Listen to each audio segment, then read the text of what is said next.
हरे कृष्ण माता जी। हरे कृष्ण।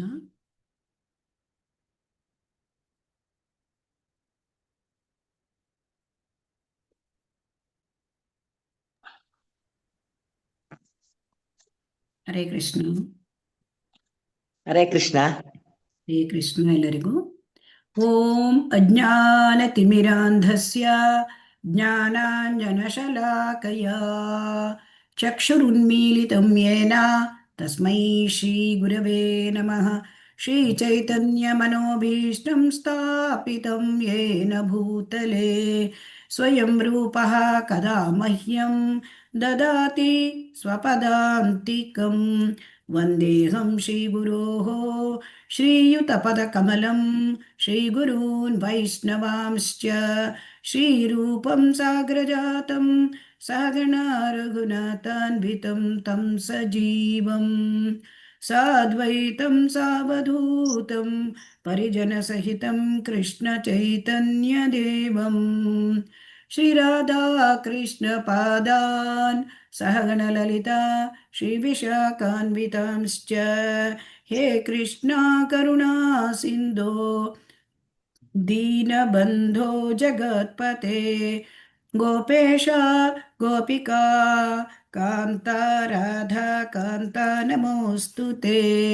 तप्तकाञ्चन गौराङ्गी राधे वृन्दावनेश्वरी वृषभानुसुते देवी प्रणमामि हरिप्रिये वाञ्छाकल्पतरुभ्यश्च कृपा सिन्धुभ्य एव च पतितानां पावनेभ्यो वैष्णवेभ्यो नमो नमः।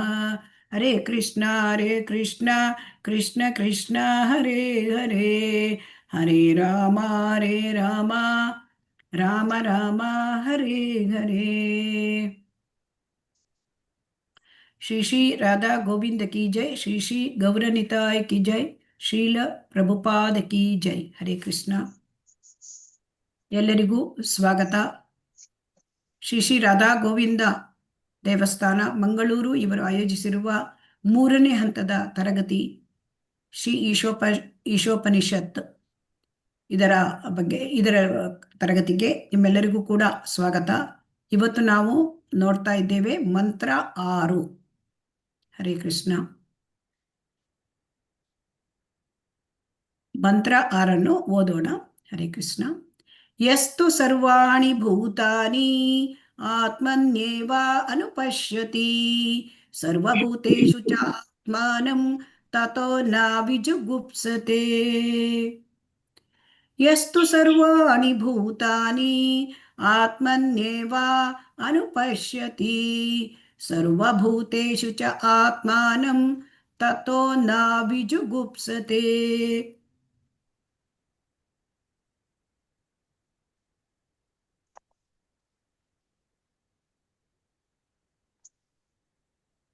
ಅನುವಾದ: ಯಾವನು ಎಲ್ಲವನ್ನೂ ಪರಮಪ್ರಭುವಿಗೆ ಸಂಬಂಧಿಸಿದಂತೆಯೇ ನೋಡುತ್ತಾನೆಯೋ, ಎಲ್ಲ ಜೀವಿಗಳನ್ನು ಅವನ ವಿಭಿನ್ನಾಂಶಗಳೆಂದು ಕಾಣುತ್ತಾನೋ ಮತ್ತು ಎಲ್ಲದರಲ್ಲೂ ಪರಮಪ್ರಭುವನ್ನೇ ಕಾಣುತ್ತಾನೋ, ಅವನು ಯಾವ ವಸ್ತುವನ್ನೂ ಯಾವುದೇ ಜೀವಿಯನ್ನು ದ್ವೇಷಿಸುವುದಿಲ್ಲ.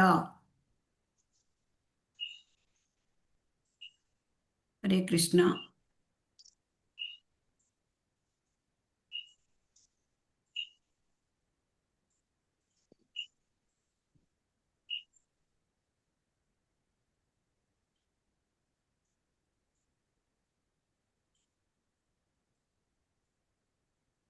ಇಲ್ಲಿ ಯಸ್ತು ಸರ್ವಾಣಿ ಭೂತಾನಿ ಅಂದ್ರೆ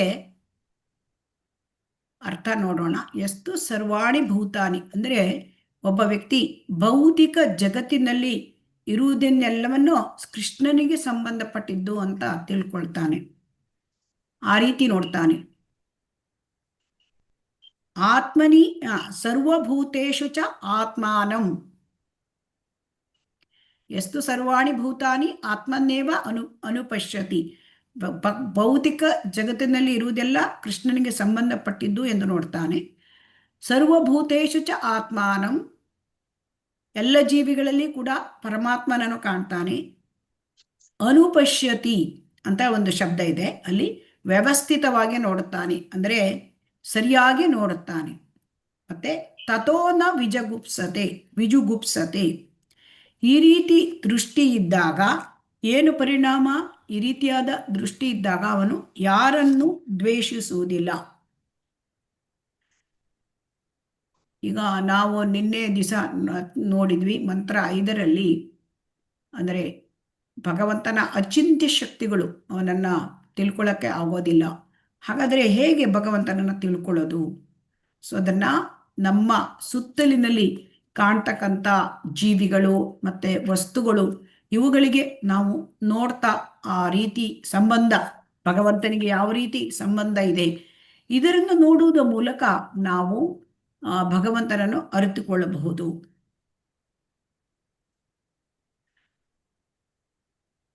ಹಾಗಾಗಿ ಇದು ಇಲ್ಲಿ ಮಹಾಭಾಗವತನ ವಿವರಣೆಯನ್ನು ಹೇಳ್ತಾ ಇದ್ದಾರೆ ಈ ಶ್ಲೋಕದಲ್ಲಿ. ಸೊ ಹಾಗಾಗಿ ಯಾರಾದರೂ ಭಾವಾರ್ಥ ಓದಿ. ಹರೇ ಕೃಷ್ಣ. ಇದು ಮಹಾಭಾಗವತನ ಬಗೆಗಿನ ವಿವರಣೆ. ಅವನು ಪ್ರತಿಯೊಂದನ್ನು ದೇವೋತ್ತಮ ಪರಮಪುರುಷನ ಅಸ್ತಿತ್ವವನ್ನು ಅರಿಯಲು 3 ಹಂತಗಳಿವೆ. ಕನಿಷ್ಠ ಅಧಿಕಾರಿಯು ಸಾಕ್ಷಾತ್ಕಾರದ ಕೆಳಹಂತದಲ್ಲಿದ್ದಾನೆ. ಅವನು ತನ್ನ ಧಾರ್ಮಿಕ ನಂಬಿಕೆಗೆ ತಕ್ಕಂತೆ ದೇವಸ್ಥಾನ, ಚರ್ಚು ಅಥವಾ ಮಸೀದಿಗೆ ಹೋಗಿ ಅಲ್ಲಿ ಧಾರ್ಮಿಕ ವಿಧಿಗನುಸಾರವಾಗಿ ಆರಾಧಿಸುತ್ತಾನೆ. ಅಂತಹ ಭಕ್ತನು ದೇವರು ಉಪಾಸನಾ ಸ್ಥಳದಲ್ಲಿ ಮಾತ್ರ ಇದ್ದಾನೆಯೇ ಹೊರತು ಬೇರೆ ಕಡೆ ಇಲ್ಲವೆಂದು ಭಾವಿಸುತ್ತಾನೆ. ಭಕ್ತಿ ಸೇವೆಯಲ್ಲಿ ಯಾರು ಯಾವ ಸ್ಥಾನದಲ್ಲಿದ್ದಾರೆಂದು ಅವನು ಖಚಿತಪಡಿಸಿಕೊಳ್ಳಲಾರ. ಯಾರು ಪರಮ ಪ್ರಭುವನ್ನು ಸಾಕ್ಷಾತ್ಕರಿಸಿಕೊಂಡಿದ್ದಾರೆ ಎಂಬುದನ್ನು ಹೇಳಲಾರ. ಅಂತಹ ಭಕ್ತನು ಮಾಮೂಲಿ ಸೂತ್ರಗಳನ್ನು ಅನುಸರಿಸುತ್ತಾರೆ ಮತ್ತು ಕೆಲವು ವೇಳೆ ಒಂದು ಬಗೆಯ ಭಕ್ತಿ ಇನ್ನೊಂದು ಬಗೆಯದಕ್ಕಿಂತ ಉತ್ತಮವೆಂದು ತಮ್ಮಲ್ಲೇ ಕಚ್ಚಾಡುತ್ತಾರೆ. ಈ ಕನಿಷ್ಠ ಅಧಿಕಾರಿಗಳು ವಾಸ್ತವವಾಗಿ ಪ್ರಾಪಂಚಿಕ ಭಕ್ತರು. ಅವರು ಈ ಐಹಿಕ ಗಡಿಯನ್ನು ದಾಟಿ ಆಧ್ಯಾತ್ಮಿಕ ಹಂತವನ್ನು ತಲುಪಲು ಪ್ರಯತ್ನಿಸುತ್ತಿದ್ದಾರೆ ಅಷ್ಟೇ. ಹರೇ ಕೃಷ್ಣ ಮಾತಾಜಿ. ಹರೇ ಕೃಷ್ಣ. ಸೊ ಇಲ್ಲಿ ಮಹಾಭಾಗವತನ ವಿವರಣೆ.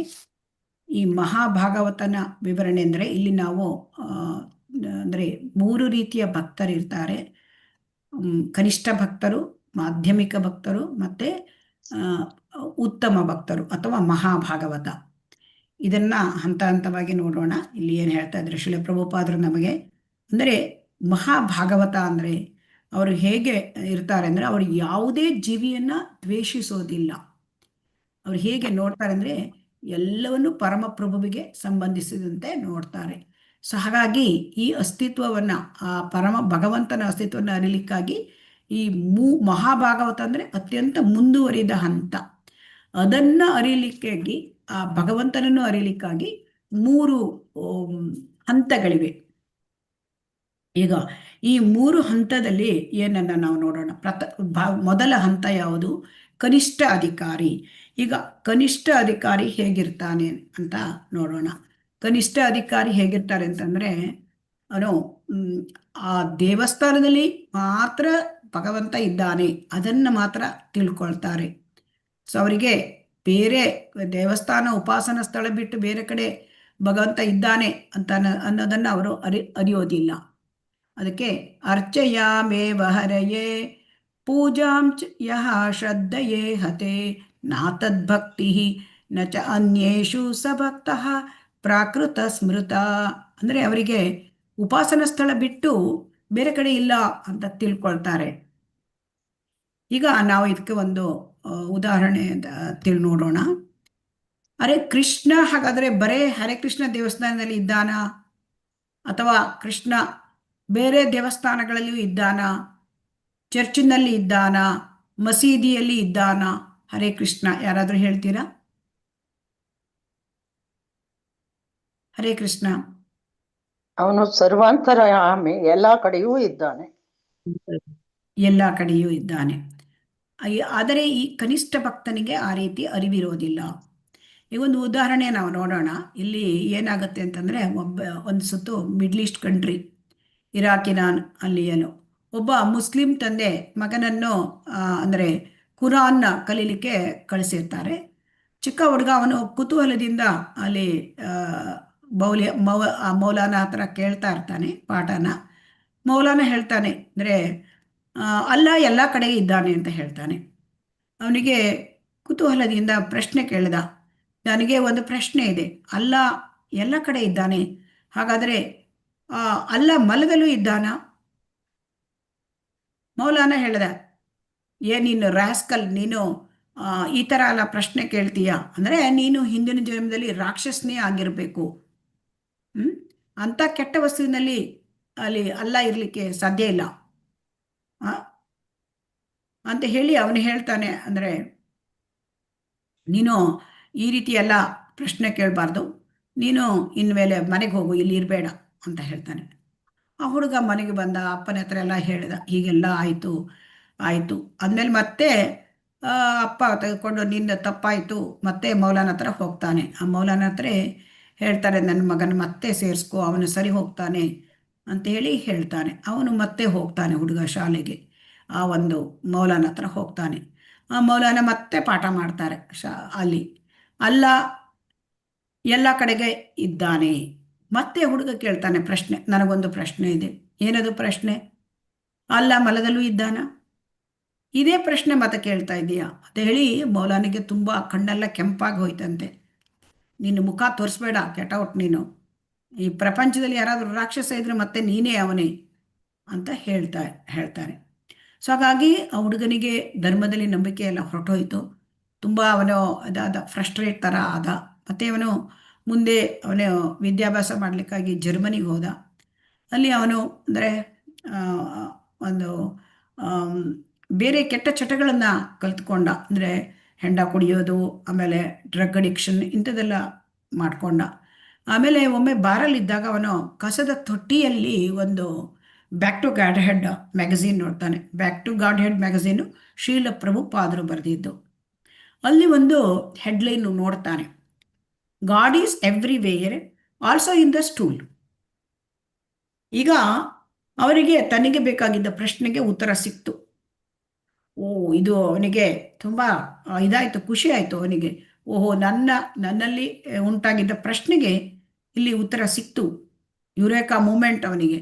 ಸೊ ಹಾಗೆ ಅವನು ಅಲ್ಲಿಂದ ಇದು ಯಾರು ಬರೆದಿದ್ದು, ಇಲ್ಲಿ ಯಾರು ಹೀಗೆ ಬಂತು, ಇದೆಲ್ಲ ಕಂಡಿಡ್ಕೊಂಡು ಮತ್ತೆ ಅವನು ಏನು ಮಾಡ್ದ, ಆ ಒಂದು ಭಕ್ತರ ಯಾರು ಅಲ್ಲಿ ಕಳಿಸಿದ್ರು ಆ ಒಂದು ಬ್ಯಾಕ್ ಟು ಗಾಡೆಡ್ ಮ್ಯಾಗಝೀನು, ಅವರ ಸಂಪರ್ಕಕ್ಕೆ ಬಂದ.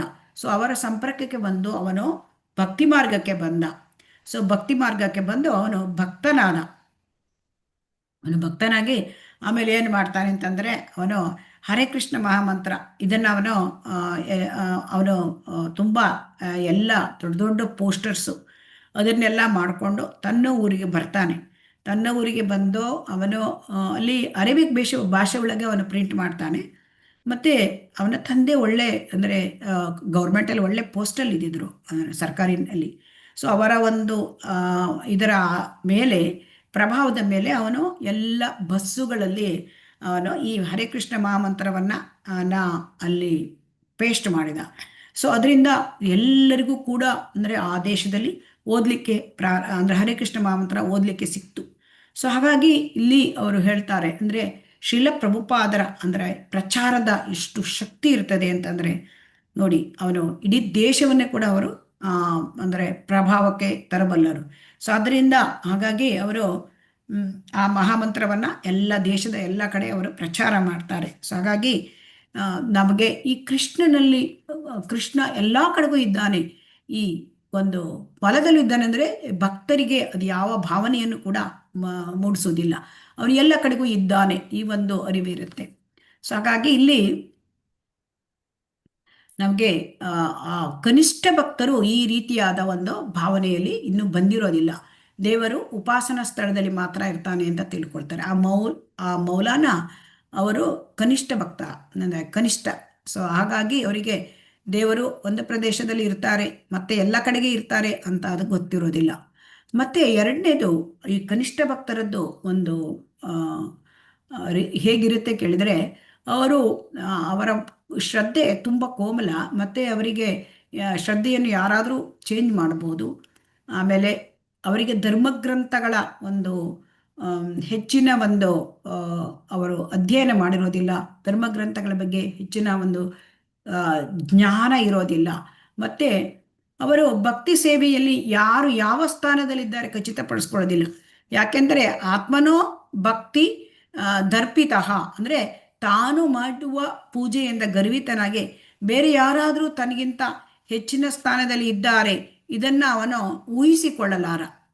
ಸೊ ಹಾಗಾಗಿ ಅವನಿಗೆ ಮಧ್ಯಮ ಭಕ್ತ ಅಂದರೆ ಯಾರು ಗೊತ್ತಿರೋದಿಲ್ಲ, ಆಮೇಲೆ ಉತ್ತಮ ಭಕ್ತ ಅಂದರೆ ಗೊತ್ತಿರೋದಿಲ್ಲ, ಅವರನ್ನು ಡಿಫ್ರೆನ್ಷಿಯೇಟ್ ಮಾಡೋಕ್ಕೆ ಗೊತ್ತಿರೋದಿಲ್ಲ. ಸೊ ಹಾಗಾಗಿ ಅವನು ಏನು ಮಾಡ್ತಾನೆ, ಒಮ್ಮೊಮ್ಮೆ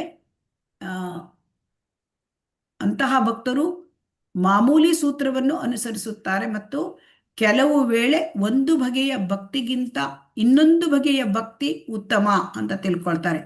ಅಂತಂದರೆ ಒಂದು ಬಗೆಯ ಭಕ್ತಿಗಿಂತ ಇನ್ನೊಂದು ಬಗೆಯ ಭಕ್ತಿ ಅಂದರೆ ಕೆಲವೊಮ್ಮೆ ಭಕ್ತಿಯಲ್ಲಿ ಕೂಡ ಸೇವೆಯಲ್ಲಿ ಅನೇಕ ರೀತಿ ಇರುತ್ತೆ. ಕೆಲವರು ಪ್ರೀಚಿಂಗ್ ಮಾಡ್ತಾರೆ, ಕೆಲವರು ದೇವಸ್ಥಾನದಲ್ಲಿ ಚೊಕ್ಕ ಮಾಡ್ತಾರೆ, ಅಂದರೆ ದೇವಸ್ಥಾನವನ್ನು ತೊಳೆಯುವುದು, ಚೊಕ್ಕ ಮಾಡೋದು. ಕೆಲವರು ಪ್ರಸಾದವನ್ನು ತಯಾರು ಮಾಡ್ತಾರೆ. ಹಲವು ವಿಧದಲ್ಲಿ ಅನೇಕ ಸೇವೆಗಳನ್ನು ಮಾಡ್ತಾ ಇರ್ತಾರೆ. ಅದರಲ್ಲಿ ಆ ಸೇವೆ ಉತ್ತಮ, ಈ ಸೇವೆ ಉತ್ತಮ ಅಲ್ಲ, ಈ ರೀತಿಯಾಗಿ ಕಚ್ಚಾಡ್ತಾರೆ. ಆಮೇಲೆ ಅಂದರೆ ಅವರಿಗೆ ಗೊತ್ತಿಲ್ಲ, ಕೃಷ್ಣ ಎಲ್ಲರನ್ನೂ ಕೂಡ ಒಬ್ಬ ದೇವಸ್ಥಾನದಲ್ಲಿ ತುಂಬ ಅಂದರೆ ಕಸ ಹೊಡೆಯುವ, ನೆಲ ಒರೆಸುವ ವ್ಯಕ್ತಿಯೂ ಒಂದೇ, ಅವನಿಗೆ ಅಂದರೆ ಭಗವಂತನ ಬಗ್ಗೆ ಪ್ರೀಚ್ ಮಾಡುವ ವ್ಯಕ್ತಿಯೂ ಒಂದೇ. ಎಲ್ಲರನ್ನೂ ಕೂಡ ಭಗವಂತ ಒಂದೇ ಹಂತದಲ್ಲಿ ಒಂದೇ ರೀತಿಯಲ್ಲಿ ನೋಡ್ತಾನೆ. ಸೊ ಇದು ಈ ಒಂದು ಉನ್ನತ ಮಟ್ಟದ ಒಂದು ತಿಳುವಳಿಕೆ ಅವರಿಗೆ ಇನ್ನೂ ಬಂದಿರೋದಿಲ್ಲ. ಏನು ಹೇಳ್ತಾರೆ, ತಾನು ಮಾಡುವ ಭಕ್ತಿ ಹೆಚ್ಚು ಹೇಳ್ತಾನೆ. ನಾನು 10 ಸಾರಿ ಜಪ ಮಾಡ್ತೇನೆ ಹರೇ ಕೃಷ್ಣ ಮಂತ್ರ, ನೀವು 5 ಸಾರಿ ಮಾಡ್ತೀರಿ, ಹಾಗಾಗಿ ನಾನು ಉತ್ತಮ, ಈ ಥರ ಎಲ್ಲ ಭಾವನೆ. ಆಮೇಲೆ ನಾನು ಅನೇಕ ಧಾಮಯಾತ್ರೆ ಮಾಡಿದ್ದೇನೆ, ನೀವು ಧಾಮಯಾತ್ರೆ ಮಾಡಿಲ್ಲ. ಸೊ ನಾನು ಭಗವದ್ಗೀತೆ 15 ಸಾರಿ ಓದಿದ್ದೇನೆ, ನೀನು ಬರೀ 2 ಸಾರಿ ಓದಿದ್ಯಾ. ಈ ರೀತಿಯಾದ ಒಂದು ನಾನು ಉತ್ತಮ, ನೀವು, ಈ ಥರ ಭಾವನೆ ಅವನಿಗೆ ಇರುತ್ತದೆ. ಸೊ ಕನಿಷ್ಠ ಅಧಿಕಾರಿ ಅಂದರೆ ಅವರು ಪ್ರಾಪಂಚಿಕ ಭಕ್ತರು. ಅವರಿನ್ನೂ ಭಕ್ತಿಗೆ ಆರಂಭಿಕ ಭಕ್ತರು, ಭಕ್ತಿಗೆ ಬಂದಿರ್ತಾರೆ, ಆದರೆ ಅವರು ಭಕ್ತಿಯಲ್ಲಿ ಹೆಚ್ಚಿನ ಒಂದು ಇದನ್ನು ಸಾಧನೆಯನ್ನು ಅವರು ಮಾಡಿರೋದಿಲ್ಲ. ಸೊ ಹಾಗಾಗಿ ಅವರಿಗಿನ್ನೂ ಐಹಿಕ ಗಡಿಯನ್ನು ದಾಟಿ ಆಧ್ಯಾತ್ಮಿಕ ಹಂತವನ್ನು ತಲುಪಲಿಕ್ಕೆ ಪ್ರಯತ್ನ ಮಾಡ್ತಾ ಇದ್ದಾರೆ ಅಷ್ಟೇ, ಇನ್ನೂ ಆಧ್ಯಾತ್ಮಿಕ ಹಂತಕ್ಕೆ ಬಂದಿಲ್ಲ. ಸೊ ಹಾಗಾಗಿ ಅವರಿಗೆ ಈ ರೀತಿಯಾದ ಒಂದು ಇರುತ್ತದೆ. ಏಕೆಂದರೆ ಅವರಿಗೆ ಯಾರು ಯಾವ ಭಗವಂತ ದೇವಸ್ಥಾನದಲ್ಲಿ ಇದ್ದಾನೆ, ಬೇರೆ ಎಲ್ಲ ಕಡೆಗೆ ಇದ್ದಾನೆ, ಈ ಭಾವನೆ ಇಲ್ಲ.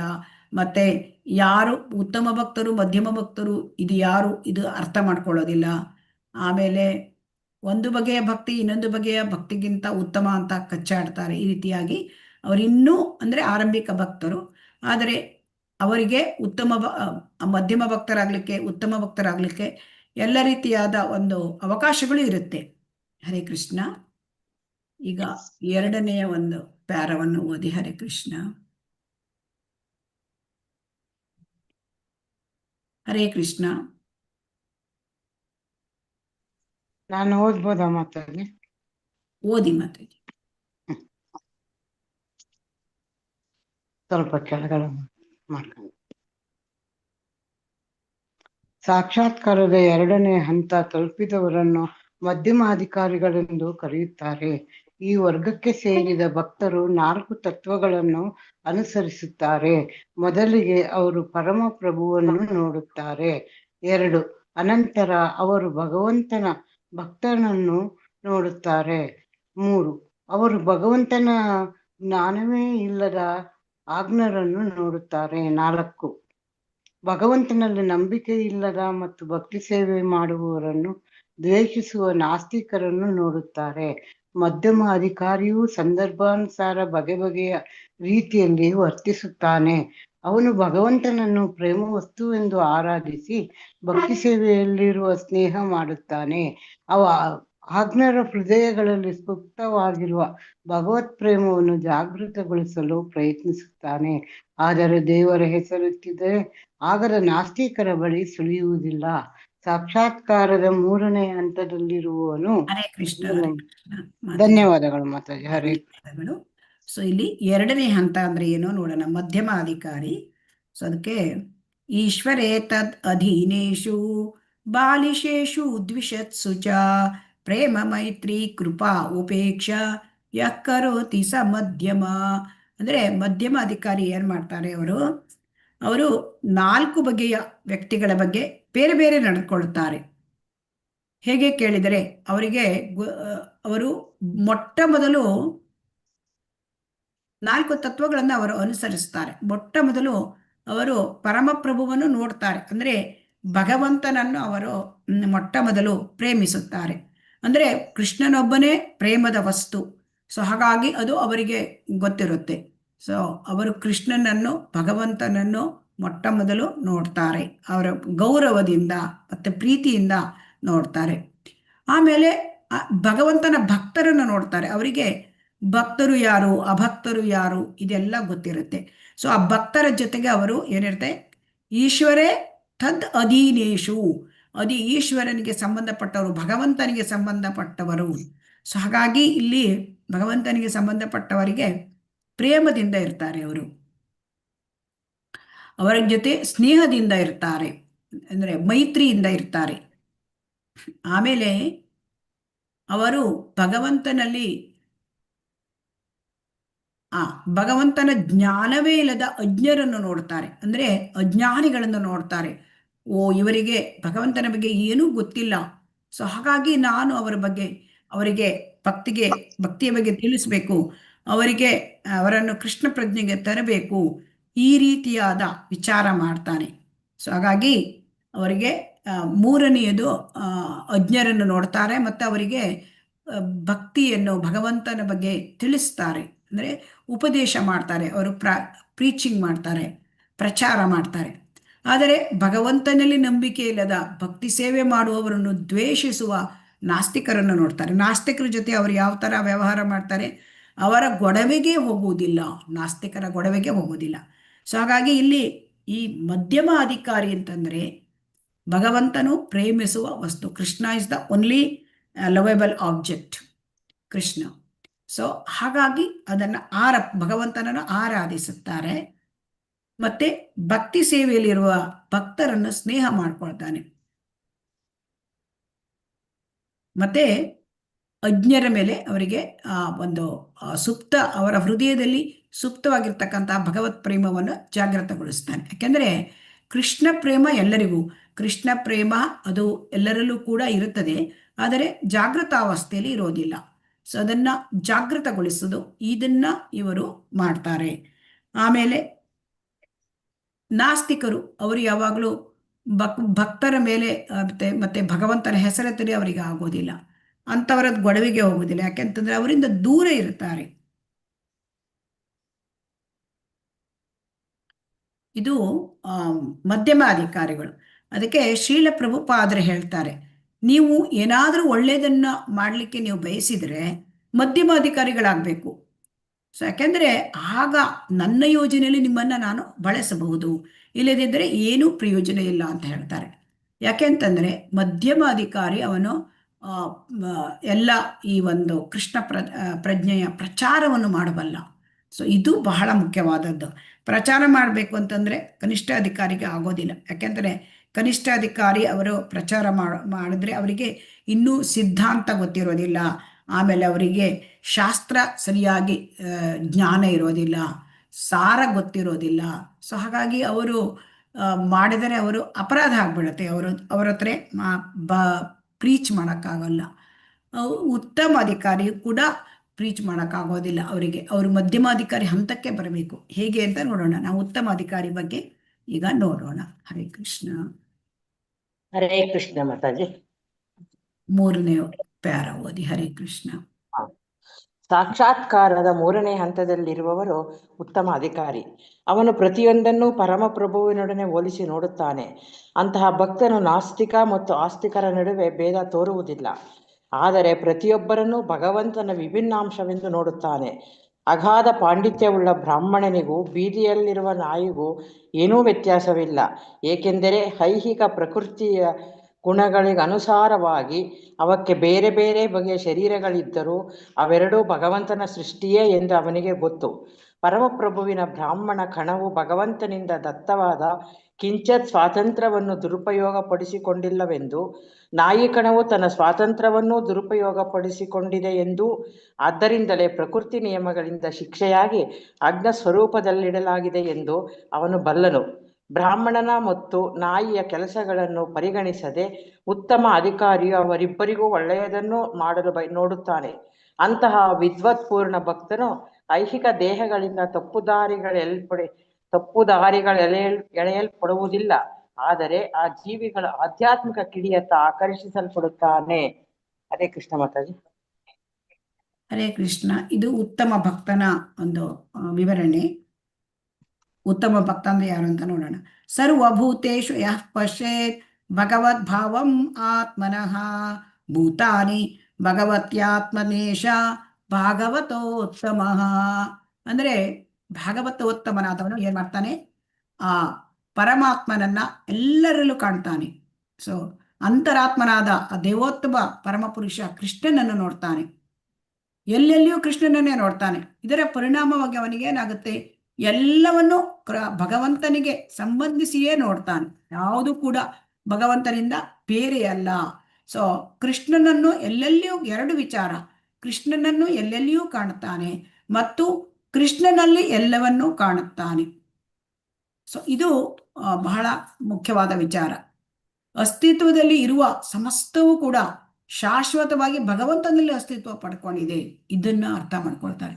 ಅಂದ್ರೆ ಕೃಷ್ಣನನ್ನು ಎಲ್ಲೆಲ್ಲೂ ನೋಡ್ತಾರೆ ಮತ್ತೆ ಎಲ್ಲದರಲ್ಲೂ ಕೃಷ್ಣನನ್ನೇ ನೋಡ್ತಾರೆ. ಇದನ್ನ ಭಗವದ್ಗೀತೆಯಲ್ಲೂ ಕೂಡ ಒಂದು ಶ್ಲೋಕ ಇದೆ, 6ನೇ ಅಧ್ಯಾಯದ 30ನೇ ಶ್ಲೋಕ. ಯೋ ಮಾಂ ಪಶ್ಯತಿ ಸರ್ವತ್ರ ಸರ್ವಂಚ ಮೈ ಪಶ್ಯತಿ ತಸ್ಯ ಅಹಂ ನ ಪ್ರಣಶ್ಯಾಮಿ ಸಚ ಮೇ ನ ಪ್ರಣಶ್ಯತಿ. ಭಗವಂತ ಏನ್ ಹೇಳ್ತಾನೆ?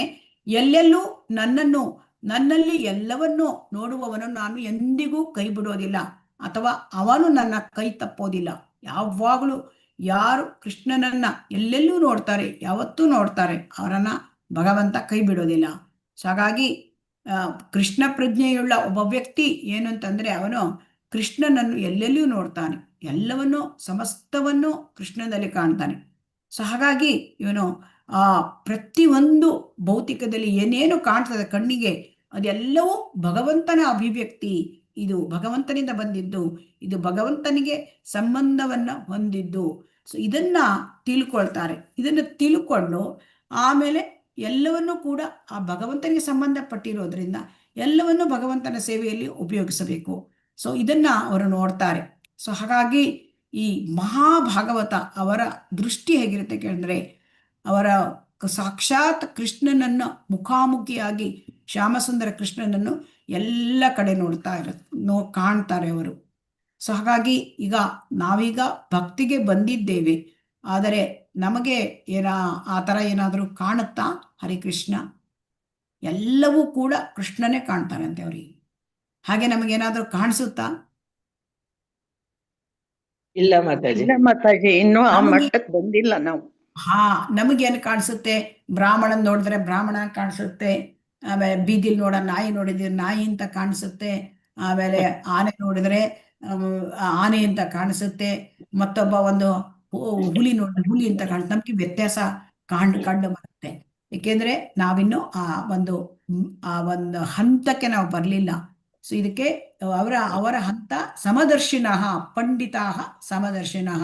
ಅದಕ್ಕೆ ಭಗವದ್ಗೀತೆ ಶ್ಲೋಕ ಇದೆ, ವಿದ್ಯಾ ವಿನಯ ಸಂಪನ್ನ ಬ್ರಾಹ್ಮಣ ಗವಿಹಸ್ತಿನ ಶುನಿಚೈವ ಶ್ವಪಾಕೆ ಚ ಪಂಡಿತಾಃ ಸಮದರ್ಶಿನಃ. ಅವರಿಗೆ ಆ ಸಮದರ್ಶಿ ದೃಷ್ಟಿ ಹೇಗೆ ಬರ್ತದೆ ಇದನ್ನೇ ನಾವು ಇಲ್ಲಿ ತಿಳ್ಕೊಳ್ಬೇಕು. ಯಾಕೆಂದ್ರೆ ಬ್ರಾಹ್ಮಣನಿಗೂ ಬೀದಿಲಿ ನಾಯಿಗೂ ಏನು ವ್ಯತ್ಯಾಸವೇ ಇಲ್ಲ. ಯಾಕೆ ವ್ಯತ್ಯಾಸ ಇಲ್ಲ? ಈಗ ಬ್ರಾಹ್ಮಣನಲ್ಲಿ ಇರೋದು ಪಂಚಮಭೂತವಾದ ಶರೀರ, ಅದರೊಳಗೆ ಇರೋದು ಆತ್ಮ ಮತ್ತು ಪರಮಾತ್ಮ. ಬೀದಿಯಲ್ಲಿರೋ ನಾಯಲ್ಲೂ ಕೂಡ ಇರೋದು ಪಂಚಮಭೂತವಾದ ಶರೀರ, ಅದರೊಳಗೆ ನಾಯಿಯ ಆತ್ಮ ಮತ್ತು ಪರಮಾತ್ಮ ಇದ್ದಾರೆ. ಸೊ ಹಾಗಾಗಿ ಅವರವರ ಗುಣಕ್ಕೆ, ಈಗ ಬ್ರಾಹ್ಮಣ ಸತ್ವ ಗುಣದಲ್ಲಿದ್ದಾನೆ, ನಾಯಿ ಅದು ತಮೋ ಗುಣದಲ್ಲಿದೆ. ಸೊ ಹಾಗಾಗಿ ಅವರವರ ಗುಣಕ್ಕೆ ಅನುಸಾರವಾಗಿ ಅವರವರಿಗೆ ಬೇರೆ ಬೇರೆಯ ಶರೀರ ಸಿಕ್ಕಿದೆ. ಈಗ ನಾಯಿ ಕಂಡ್ರೆ ಏನಪ್ಪ, ಓ ಅದು ಏನೋ ಪಾಪ ಮಾಡಿದೆ. ಸೊ ಅದು ತನ್ನ ಪಾಪ ಮಾಡಿದೆ ಅಂದ್ರೆ ಏನು, ತನ್ನ ಸ್ವಾತಂತ್ರ್ಯ, ಭಗವಂತ ಎಲ್ಲರಿಗೂ ಕೂಡ ಕಿಂಚಿತ್ ಸ್ವತಂತ್ರ ಕೊಡ್ತಾನೆ, ಸ್ವಲ್ಪ ಸ್ವತಂತ್ರ ನಮ್ಮ ಒಂದು ಇಚ್ಛೆಯನ್ನು ವ್ಯಕ್ತಪಡಿಸ್ಲಿಕ್ಕೆ. ಅದು ದುರುಪಯೋಗ ಮಾಡಿದರೆ ಏನಾಗುತ್ತೆ, ಪಾಪಕರ್ಮಗಳನ್ನ ಘಟಿಸಿ ಹೋಗುತ್ತೆ. ತನ್ನ ಒಂದು ಇದಕ್ಕಾಗಿ ಅಂದ್ರೆ ತಮ್ಮ ಒಂದು ಇಂದ್ರಿಯ ತೃಪ್ತಿಗಾಗಿ ಆ ಒಂದು ಸ್ವತಂತ್ರವನ್ನು ದುರುಪಯೋಗ ಪಡಿಸ್ಕೊಂಡ್ರೆ ಪಾಪಕರ್ಮಗಳು ಘಟಿಸಿ ಹೋಗುತ್ತೆ. ಆ ಪಾಪಕರ್ಮಗಳು ಘಟಿಸಿ ಹೋದಾಗ ಆ ಆತ್ಮಕ್ಕೆ ಇಂತಹ ಒಂದು ಶಿಕ್ಷೆಗಳಾಗತ್ತೆ. ಪ್ರಕೃತಿ ನಿಯಮ ಅನ್ನೋದು ತುಂಬಾ ಕಠಿಣ. ಯಾಕಂದರೆ ಪ್ರಕೃತಿಯ ನಿಯಮವನ್ನ ನಾವು ಆ ನಿಯಮಗಳನ್ನ ನಾವು ತಪ್ಪಿಸ್ಕೊಳ್ಳಿಕ್ಕೆ ಆಗೋದಿಲ್ಲ. ಇಲ್ಲಿ ಭೌತಿಕದಲ್ಲಿ ಯಾವುದಾದ್ರೂ ಒಂದು ನಿಯಮಗಳಿದ್ದರೆ, ಕಾನೂನಿದ್ದರೆ, ಅದು ಕಾನೂನನ್ನು ನಾವು ಯಾರಾದರೂ ಅದನ್ನ ಲಂಚ ಕೊಟ್ಟು ಏನೋ ಮಾಡಿಕೊಂಡು ಅದನ್ನ ಅವ್ರು ಹೊರಗೆ ಬಂದ್ಬಿಡ್ಬೋದು. ಆದರೆ ಪ್ರಕೃತಿ ನಿಯಮದ ಶಿಕ್ಷೆ ಅದಕ್ಕೆಲ್ಲ ಏನು ಮಾಡ್ಲಿಕ್ಕೆ ಆಗೋದಿಲ್ಲ. ಯಾಕೆಂದ್ರೆ ಅದು ಸ್ಟ್ರಿಕ್ಟ್, ಅದು ಕಟ್ಟುನಿಟ್ಟಾಗಿದ್ದು ಅಲ್ಲಿ ಯಾವ ರೀತಿಯ ಇನ್ಫ್ಲೂಯೆನ್ಸು ತಾಗೋದಿಲ್ಲ. ಸೊ ಹಾಗಾಗಿ ನಾಯಿ ಕಡೆ ಏನ್ ಮಾಡಿದೆ ಅಂತ ತಿಳ್ಕೊಳ್ತಾನೆ ಆ ಭಕ್ತ ಭಾಗವತ. ಓಹೋ, ಈ ನಾಯಿ ಕಣ ಅದು ಏನೋ ಪಾಪ ಮಾಡ್ಕೊಂಡಿದೆ, ಅದಕ್ಕೀಗ ಶಿಕ್ಷೆಯಾಗಿ ಅದನ್ನ ಅಜ್ಞ ಸ್ವರೂಪದಲ್ಲಿ ಇಡಲಾಗಿದೆ. ಅಜ್ಞ ಸ್ವರೂಪ ಅಂದ್ರೆ ಆ ಒಂದು ಅಜ್ಞಾನದಲ್ಲಿ ಇಡಲಾಗಿದೆ. ನಾಯಿಗೆ ಜ್ಞಾನ ಇರುತ್ತಾ ಭಗವಂತ ಅಂದ್ರೆ ಏನು, ಅಂದ್ರೆ ಇದನ್ನ ನಾವು ಭಕ್ತಿಗೆ ಬರಬೇಕು, ಇದೆಲ್ಲ ಏನು ಗೊತ್ತಿರುತ್ತಾ? ಇಲ್ಲ ಅಲ್ವಾ? ಸೊ ಅಜ್ಞ ಸ್ವರೂಪದಲ್ಲಿ, ಅದಕ್ಕೆ ನಾಯಿ ಜನ್ಮವೇ ಅದಕ್ಕೆ ಶಿಕ್ಷೆ. ಸೊ ಆ ಶಿಕ್ಷೆ ಅನ್ನೋದು ಅನುಭವಿಸಿದ ಮೇಲೆ ಅದಕ್ಕೆ ಮತ್ತೆ ಮುಂದೆ ಅದಕ್ಕೆ ಒಳ್ಳೆಯ ಜನ್ಮ ಸಿಕ್ಕಬಹುದು. ಅದು ಯಾಕೆಂದ್ರೆ ಅದು ಪ್ರಾಣಿ ಶರೀರದಲ್ಲಿ ಇದ್ದಾಗ ತುಂಬಾ ಕಷ್ಟದ ಜೀವನ. ಅದನ್ನು ಅನುಭವಿಸಿದ ಕೂಡಲೇ ಅವರಿಗೆ ತನ್ನಿಂತಾನೇ ಮುಂದೆ ಅವರಿಗೆ ವಿಕಾಸ ಆಗತ್ತೆ. ಮತ್ತೆ ಮನುಷ್ಯ ಜನ್ಮ ಸಿಕ್ಕಿ ಅಲ್ಲಿ ಅವರಿಗೆ ಒಳ್ಳೆಯದನ್ನ ಮಾಡ್ಕೊಳ್ಳಿಕ್ಕೆ, ತನ್ನ ಒಂದು ಆತ್ಮದ ಉದ್ಧಾರವನ್ನು ಮಾಡ್ಕೊಳ್ಳಿಕ್ಕೆ ಸಾಧ್ಯ. ಬ್ರಾಹ್ಮಣ ಕಣ ಅಂದ್ರೆ ಆತ್ಮ. ಸೊ ಈ ಬ್ರಾಹ್ಮಣನ ಆತ್ಮ ಅವನು ಸ್ವಾತಂತ್ರ್ಯವನ್ನು ದುರುಪಯೋಗ ಪಡಿಸ್ಕೊಳ್ಳಿಲ್ಲ. ಅವನು ತನ್ನ ಸ್ವಾತಂತ್ರ್ಯವನ್ನ ಅವನು ಒಳ್ಳೆಯದಾಗಿ ಉಪಯೋಗಿಸ್ಕೊಂಡಿದ್ದಾನೆ. ತನ್ನ ದೇಹ, ಭಗವಂತನ ಕೊಟ್ಟಿರ್ತಕ್ಕಂಥ ದೇಹವನ್ನ ಭಗವಂತನ ಒಂದು ಇದಕ್ಕಾಗಿ ಅಂದರೆ ಭಕ್ತಿಗಾಗಿ ಉಪಯೋಗಿಸಿದ್ದಾನೆ. ಇದನ್ನ ಆ ರೀತಿಯಾಗಿ ಸ್ವತಂತ್ರ ದುರುಪಯೋಗ ಮಾಡ್ಕೊಳ್ಳಿಲ್ಲ. ಅದಕ್ಕೆ ಅವನಿಗೆ ಭಗವಂತ ಕೃಷ್ಣ ಪ್ರಜ್ಞೆ ಏನು ಗೊತ್ತಾ, ಅದು ಪೂರ್ತಿಯಾಗಿ ಆಗ್ಲಿಲ್ಲ ಅಂದ್ರೆ ಮತ್ತೆ ಭಗವಂತ ಮತ್ತೆ ಬ್ರಾಹ್ಮಣನ ಮನೆಯಲ್ಲಿ ಅಥವಾ ಒಂದು ಒಳ್ಳೆಯ ಶ್ರೀಮಂತನ ಮನೆಯಲ್ಲಿ ಅವನಿಗೆ ಜನ್ಮ ಕೊಡ್ತಾನೆ. ಅಂದರೆ ಆ ರೀತಿ ಕೊಟ್ಟಿದ್ದಾಗ ಅವರಿಗೆ ಸುಲಭವಾಗಿ ಭಕ್ತಿಯಲ್ಲಿ ಮುಂದುವರಲಿಕ್ಕೆ ಆಗತ್ತೆ. ಯಾಕಂದ್ರೆ ಕೃಷ್ಣ ಪ್ರಜ್ಞೆ ಹೇಳೋದು ಅದು ಒಂದು ಜನ್ಮದಿಂದ ಮತ್ತೊಂದು ಜನ್ಮಕ್ಕೆ ಅದು ಮುಂದುವರ್ಕೊಂಡಲೇ ಹೋಗುತ್ತೆ. ಯಾಕೆ ಅಂದರೆ ಅದು ಆಧ್ಯಾತ್ಮಿಕವಾಗಿ ಪಡೆದುಕೊಂಡಿರ್ತಕ್ಕಂತಹ ಒಂದು ನಾವು ಮಾಡಿರ್ತಕ್ಕಂಥ ಒಂದು ಆಧ್ಯಾತ್ಮಿಕ ಸಂಪತ್ತು ಅಂತ ತಿಳ್ಕೊಳ್ಬೋದು. ಯಾಕೆಂದ್ರೆ ಅದು ಭೌತಿಕ ಸಂಪತ್ತು ಯಾವುದು ನಮ್ಮ ಒಂದು ಮರಣಾನಂತರ ಬರೋದಿಲ್ಲ. ಆದರೆ ಕೃಷ್ಣ ಪ್ರಜ್ಞೆಯಲ್ಲಿ ಭಕ್ತಿ ಸೇವೆ ಮಾಡಿದ್ದು ಅದು ಬರ್ತದೆ. ನೇಹಾ ವಿಕ್ರಮ ನಾಶೋಸ್ತಿ ಪ್ರತ್ಯವಾಯೋ ನ ವಿದ್ಯತೆ ಸ್ವಲ್ಪಂ ಅಪಿ ಅಸ್ಯ ಧರ್ಮಸ್ಯ ತ್ರಾಯತೆ ಮಹತೋ ಭಯಾತ್. ಸ್ವಲ್ಪವನ್ನು ಕೂಡ ಮಾಡಿದರೂ ಕೂಡ ನಮಗೆ ಪ್ರಾಣಿ ಶರೀರ ಬರೋದಿಲ್ಲ, ಮತ್ತೆ ಮನುಷ್ಯ ಶರೀರವನ್ನೇ ಕೊಡ್ತಾನೆ. ಮತ್ತೆ ಅದು ಒಂದು ದೇಹದಿಂದ ಮತ್ತೊಂದು ದೇಹಕ್ಕೆ ಅದನ್ನ ಕೊಡ್ಬೋದು. ಯಾಕೆಂದ್ರೆ ಮುಂದೆ ಅದು 1% ಈ ಒಂದು ಜನ್ಮದಲ್ಲಿ ಮಾಡಿದರೆ ಮುಂದಿನ ಜನ್ಮದಲ್ಲಿ ನಮಗೆ 2% ಪ್ರಾರಂಭ ಆಗತ್ತೆ. ಸೊ ಅದಕ್ಕೆ ಅವಾಗ ಶುಚೀನಾಂ ಶ್ರೀಮತಾಂ ಗೇಹೆ ಅಂದ್ರೆ ಅಂದ್ರೆ ಆ ಒಬ್ಬ ಬ್ರಾಹ್ಮಣನ ಮನೆಯಲ್ಲಿ ಬ್ರಾಹ್ಮಣ ಜನ್ಮ ಸಿಕ್ಕಬಹುದು ಅವನಿಗೆ. ಮತ್ತೆ ಶ್ರೀಮತಾಂ ಗೇಹಿ ಒಂದು ಒಳ್ಳೆಯ ವೈಶ್ಯ ಕುಟುಂಬದಲ್ಲಿ ಕೂಡ ಇರ್ಬೋದು ಅವನು ಜನ್ಮ. ಆಗ ಕೃಷ್ಣ ಪ್ರಜ್ಞೆಯನ್ನ ಭಕ್ತಿ ಸೇವೆಯನ್ನ ಮುಂದುವರ್ಸ್ಕೊಂಡು ಹೋಗ್ಲಿಕ್ಕಾಗತ್ತೆ. ಈ ಜ್ಞಾನ ಅವನಿಗೆ ಯಾರಿಗೆ, ಭಾಗವತೋತ್ತಮನಿಗೆ ಗೊತ್ತಿರುತ್ತೆ. ಆದರೆ ಅವನು ಯಾರನ್ನು ಕೂಡ ಕೊಡೆಗಾಣಿಸೋದಿಲ್ಲ. ಹಾಗೆ ಎಲ್ಲರಿಗೂ ಕೂಡ ಒಳ್ಳೆಯದನ್ನ ಮಾಡಲಿಕ್ಕೆ ಬಯಸ್ತಾನೆ. ಎಲ್ಲರಿಗೂ ಕೂಡ ಆ ಒಂದು ಅವರನ್ನ ಅಂದ್ರೆ ಹೀಯಾಳಿಸೋದಿಲ್ಲ, ದ್ವೇಷ ಮಾಡೋದಿಲ್ಲ. ಸೊ ಅದನ್ನ ಅವರು ಎಲ್ಲರನ್ನೂ ಕೂಡ ಒಂದು ಪ್ರೇಮ ಭಾವದಿಂದಲೇ ನೋಡ್ತಾರೆ. ಸೊ ಹಾಗಾಗಿ ಕೃಷ್ಣನ ಆ ಪರಿಶುದ್ಧ ಭಕ್ತರು ಅವ್ರು ಹೇಗಿರ್ತಾರೆ ಅಂತಂದ್ರೆ, ಈಗ ಒಂದು ಉದಾಹರಣೆ ನಾವು ತಕೊಳ್ಬಹುದು. ಕೃಷ್ಣನ ಪರಿಶುದ್ಧ ಭಕ್ತರು ಆಮೇಲೆ ಉದಾಹರಣೆ ನೋಡೋಣ. ಈ ರೀತಿ ಇರ್ತಾರೆ. ಅಂದ್ರೆ ಅವರು ಕೃಷ್ಣನನ್ನು ಎಲ್ಲೆಲ್ಲೂ ಕಾಣ್ತಾ ಇರ್ತಾರೆ. ಅವರಿಗೆ ದೇವಸ್ಥಾನದ ಒಳಗೂ ಕಾಣ್ತಾರೆ, ಮನೆಯೊಳಗೂ ಕಾಣ್ತಾರೆ, ರಸ್ತೆಯಲ್ಲೂ ಕಾಣ್ತಾರೆ, ಎಲ್ಲೆಲ್ಲೂ ಕೂಡ ಅವರು ಭಗವಂತನನ್ನೇ ಕಾಣ್ತಾರೆ. ಸೊ ಇಲ್ಲಿ ಮತ್ತೆ ಎಲ್ಲ ವಸ್ತುವನ್ನು ಕೂಡ ಭಗವಂತನ ಸೇವೆಗೆ ಅವರು ಉಪಯೋಗಿಸ್ತಾರೆ. ಅಂದ್ರೆ ಹೇಗೆ ಅಂತಂದ್ರೆ ಶುದ್ಧ ಭಕ್ತನಲ್ಲಿ ಯಾವುದೇ ವಸ್ತು ಅದು ಭಗವಂತನ ಸೇವೆಗಿಂತ ಬೇರೆಯಾಗಿ ನೋಡುವ ಪ್ರವೃತ್ತಿನೇ ಅವರಿಗಿರೋದಿಲ್ಲ. ಯಾವ ವಸ್ತು ಇದೆಯಾ ಭಗವಂತನ ಸೇವೆಗೆ ಉಪಯೋಗಿಸು. ಸೊ ಯಾಕೆ ಅಂತಂದ್ರೆ ಸಮಸ್ತವೂ ಎಲ್ಲವೂ ಕೂಡ ಭಗವಂತನ ಶಕ್ತಿಯ ವಿಸ್ತರಣೆ ಅಂತ ಅವ್ರು ನೋಡ್ತಾ ಇರ್ತಾರೆ. ಅಂದ್ರೆ ಅವರು ಮಹಾಭಾಗವತ ಭಕ್ತರು ಬದುಕಿರುವುದೇ ಅದು ಅವರು ಭಗವಂತನನ್ನು ಸಂತೋಷಪಡಿಸ್ಲಿಕ್ಕಾಗಿ. ಸೊ ಹಾಗಾಗಿ ಅವರು ಎಲ್ಲ ತಮ್ಮ ಜೀವನದ ಒಂದೊಂದು ಕ್ಷಣವನ್ನು ಕೂಡ ಭಗವಂತನ ಆ ದಿವ್ಯ ಇಂದ್ರಿಯಗಳು ಅದನ್ನ ತೃಪ್ತಿಪಡಿಸ್ಲಿಕ್ಕಾಗಿ ಅವರು ಆ ಒಂದು ಸೇವೆ ಮಾಡ್ತಾ ಇರ್ತಾರೆ. ಸೊ ಅದಕ್ಕೆ ಅನ್ಯಾಭಿಲಾಷಿತ ಶೂನ್ಯ ಜ್ಞಾನ ಕರ್ಮಾದಿ ಅನಾವೃತಂ ಆನುಕೂಲ್ಯನ ಕೃಷ್ಣಾನುಶೀಲನಂ ಭಕ್ತಿರುತ್ತಮ. ಅವರು ಉತ್ತಮ ಭಕ್ತಿ ಮಾಡ್ತಾ ಇರ್ತಾರೆ. ಅಂದ್ರೆ ಅವರಿಗೆ ಯಾವುದೇ ರೀತಿಯಾದ ಒಂದು ಇದಿಲ್ಲ, ಅನ್ಯ ಅಭಿಲಾಷೆಗಳಿಲ್ಲ, ಐಹಿಕ ಬಯಕೆಗಳು ಇರೋದಿಲ್ಲ. ಜ್ಞಾನ ಕರ್ಮಾದಿ ಅನಾವೃತಂ ಅಂದ್ರೆ ಯಾವ ಕೆಲಸ ಅಂದ್ರೆ ಯಾವ ಜ್ಞಾನ ಕೃಷ್ಣ ಪ್ರಜ್ಞೆಯಲ್ಲಿ ಮುಂದುವರಿಲಿಕ್ಕೆ ಅವರಿಗೆ ಸಹಾಯ ಮಾಡ್ತಾರೆ ಅದನ್ನಷ್ಟೇ ಅವರು ಮಾಡ್ತಾರೆ. ಮತ್ತೆ ಯಾವ ಕರ್ಮ ಅಂದ್ರೆ ಭಕ್ತಿಲಿ ಮುಂದುವರಿಲಿಕ್ಕೆ ಆಗುತ್ತೆ ಅದನ್ನೇ ಮಾಡ್ತಾರೆ. ಅಂದ್ರೆ ಅವರು ಕೃಷ್ಣ ಕರ್ಮವನ್ನೇ ಮಾಡ್ತಾರೆ.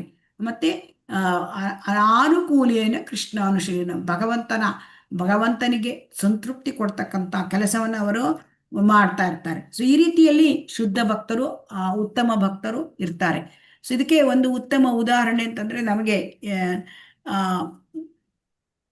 ನಮ್ಮ ಒಂದು ಭಾಗವತದಲ್ಲಿ ತೆಗೆದುಕೊಂಡ್ರೆ ಅಲ್ಲಿ ಉತ್ತಮ ಉದಾಹರಣೆಗಳು ಅನೇಕ ಇದೆ. ಇದರಲ್ಲಿ ಪ್ರಹ್ಲಾದ ಮಹಾರಾಜನನ್ನ ನಾವು ಕೂಡ ನೋಡೋಣ. ಯಾಕಂದ್ರೆ ಪ್ರಹ್ಲಾದ ಮಹಾರಾಜನಿಗೆ ಚಿಕ್ಕ ಬಾಲಕನಿಗೆ ಅವನು ಯಾವಾಗಲೂ ವಿಷ್ಣು ಸ್ಮರಣೆಯಲ್ಲಿ ಇರ್ತಾ ಇದ್ದ, ಭಗವಂತನ ಸ್ಮರಣೆಯಲ್ಲಿ. ಸೊ ಅವನ ತಂದೆ ಹಿರಣ್ಯಕಶಿಪು. ಸೊ ಅವನಿಗೆ ಏನಾಗುತ್ತೆ, ಇದು ವಿಷ್ಣುವನ್ನ ದ್ವೇಷ ಮಾಡ್ತಾ ಇರ್ತಾನೆ. ಸೊ ಹಾಗಾಗಿ ಆದರೆ ತನ್ನ ಮಗ ಈ ರೀತಿಯಾಗಿ ವಿಷ್ಣುವಿನ ಧ್ಯಾನ ಮಾಡ್ತಾನೆ ಅಂತ ಅವನಿಗೆ ಗೊತ್ತಿರುತ್ತೆ. ಸೊ ಹಾಗಾಗಿ ಅವನಿಗೆ ಕೊಲ್ಲಲಿಕ್ಕೆ ಪ್ರಯತ್ನ ಮಾಡ್ತಾರೆ ಎಲ್ಲ ರೀತಿಯಿಂದನೂ. ವಿಷ ಕೊಡ್ತಾರೆ. ವಿಷ ಕೊಟ್ಟರೆ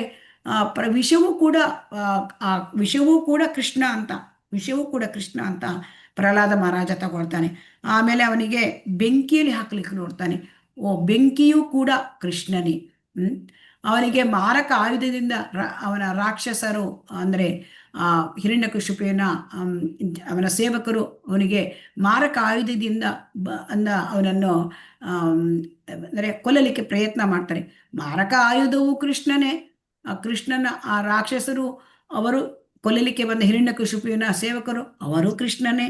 ಸೊ ಆಮೇಲೆ ಆನೆಗಳಿಂದ ತುಳಿಸ್ಲಿಕ್ಕೆ ಮದ ಬಂದ ಆನೆ, ಸಾಧಾರಣ ಆನೆ ಅಲ್ಲ, ಮದ ಏರಿದ ಆನೆಯಿಂದ ತುಳಿಸ್ತಾರೆ. ಮದ ಆನೆ ಒಳಗೂ ಇರುವುದು ಪರಮಾತ್ಮನೇ. ಸೊ ಅದನ್ನ ಆತ್ಮನೇ ಮತ್ತು ಪರಮಾತ್ಮ ಎಲ್ಲ ಕಡೆಗೂ ಇದ್ದಾನೆ, ಕೃಷ್ಣ ಇದ್ದಾನೆ. ಸೊ ಅದನ್ನ ನೋಡ್ತಾನೆ. ಸೊ ಆಮೇಲೆ ಅವನಿಗೆ ವಿಷ ಸರ್ಪಗಳನ್ನ ಒಳಗೆ ಹಾಕ್ತಾರೆ. ಆ ವಿಷ ಸರ್ಪಗಳ ಜೊತೆಯಲ್ಲಿ ಇಡ್ತಾರೆ. ಅದರಲ್ಲಿ ವಿಷ ಸರ್ಪವು ಮೊದಲು ಕೂಡ ಭಗವಂತನೇ ಇದ್ದಾನೆ. ಸೊ ಹಾಗಾಗಿ ಎಲ್ಲದರಲ್ಲೂ ಕೂಡ ಆ ಭಗವಂತನನ್ನ ಸದಾ ಸ್ಮರಣೆ ಮಾಡ್ತಾ ಇದ್ದ. ಸೊ ಹಾಗಾಗಿ ಅವನನ್ನ ಆ ದೃಷ್ಟಿ, ಆ ಭಗವಂತನನ್ನು ಎಲ್ಲರಲ್ಲೂ ಕಾಣುವ ದೃಷ್ಟಿ ಇದು ಕನಿಷ್ಠ ಭಕ್ತನಂತ ಅಲ್ಲ, ಇದು ಮಧ್ಯಮ ಭಕ್ತನದು ಅಲ್ಲ ದೃಷ್ಟಿ, ಇದು ಉತ್ತಮ ಅಧಿಕಾರಿ ಅಥವಾ ಮಹಾಭಾಗವತನ ದೃಷ್ಟಿ. ಸೊ ಹಾಗಾಗಿ ಅವರು ಭಗವಂತನ ಸದಾ ಸ್ಮರಣೆಯಲ್ಲಿ, ಭಗವಂತನ ಸ್ಮರಣೆಯಲ್ಲಿ ಇರದೆ ಒಂದು ಕ್ಷಣವನ್ನು ಕಳೆಯುವುದಿಲ್ಲ ಅವರು.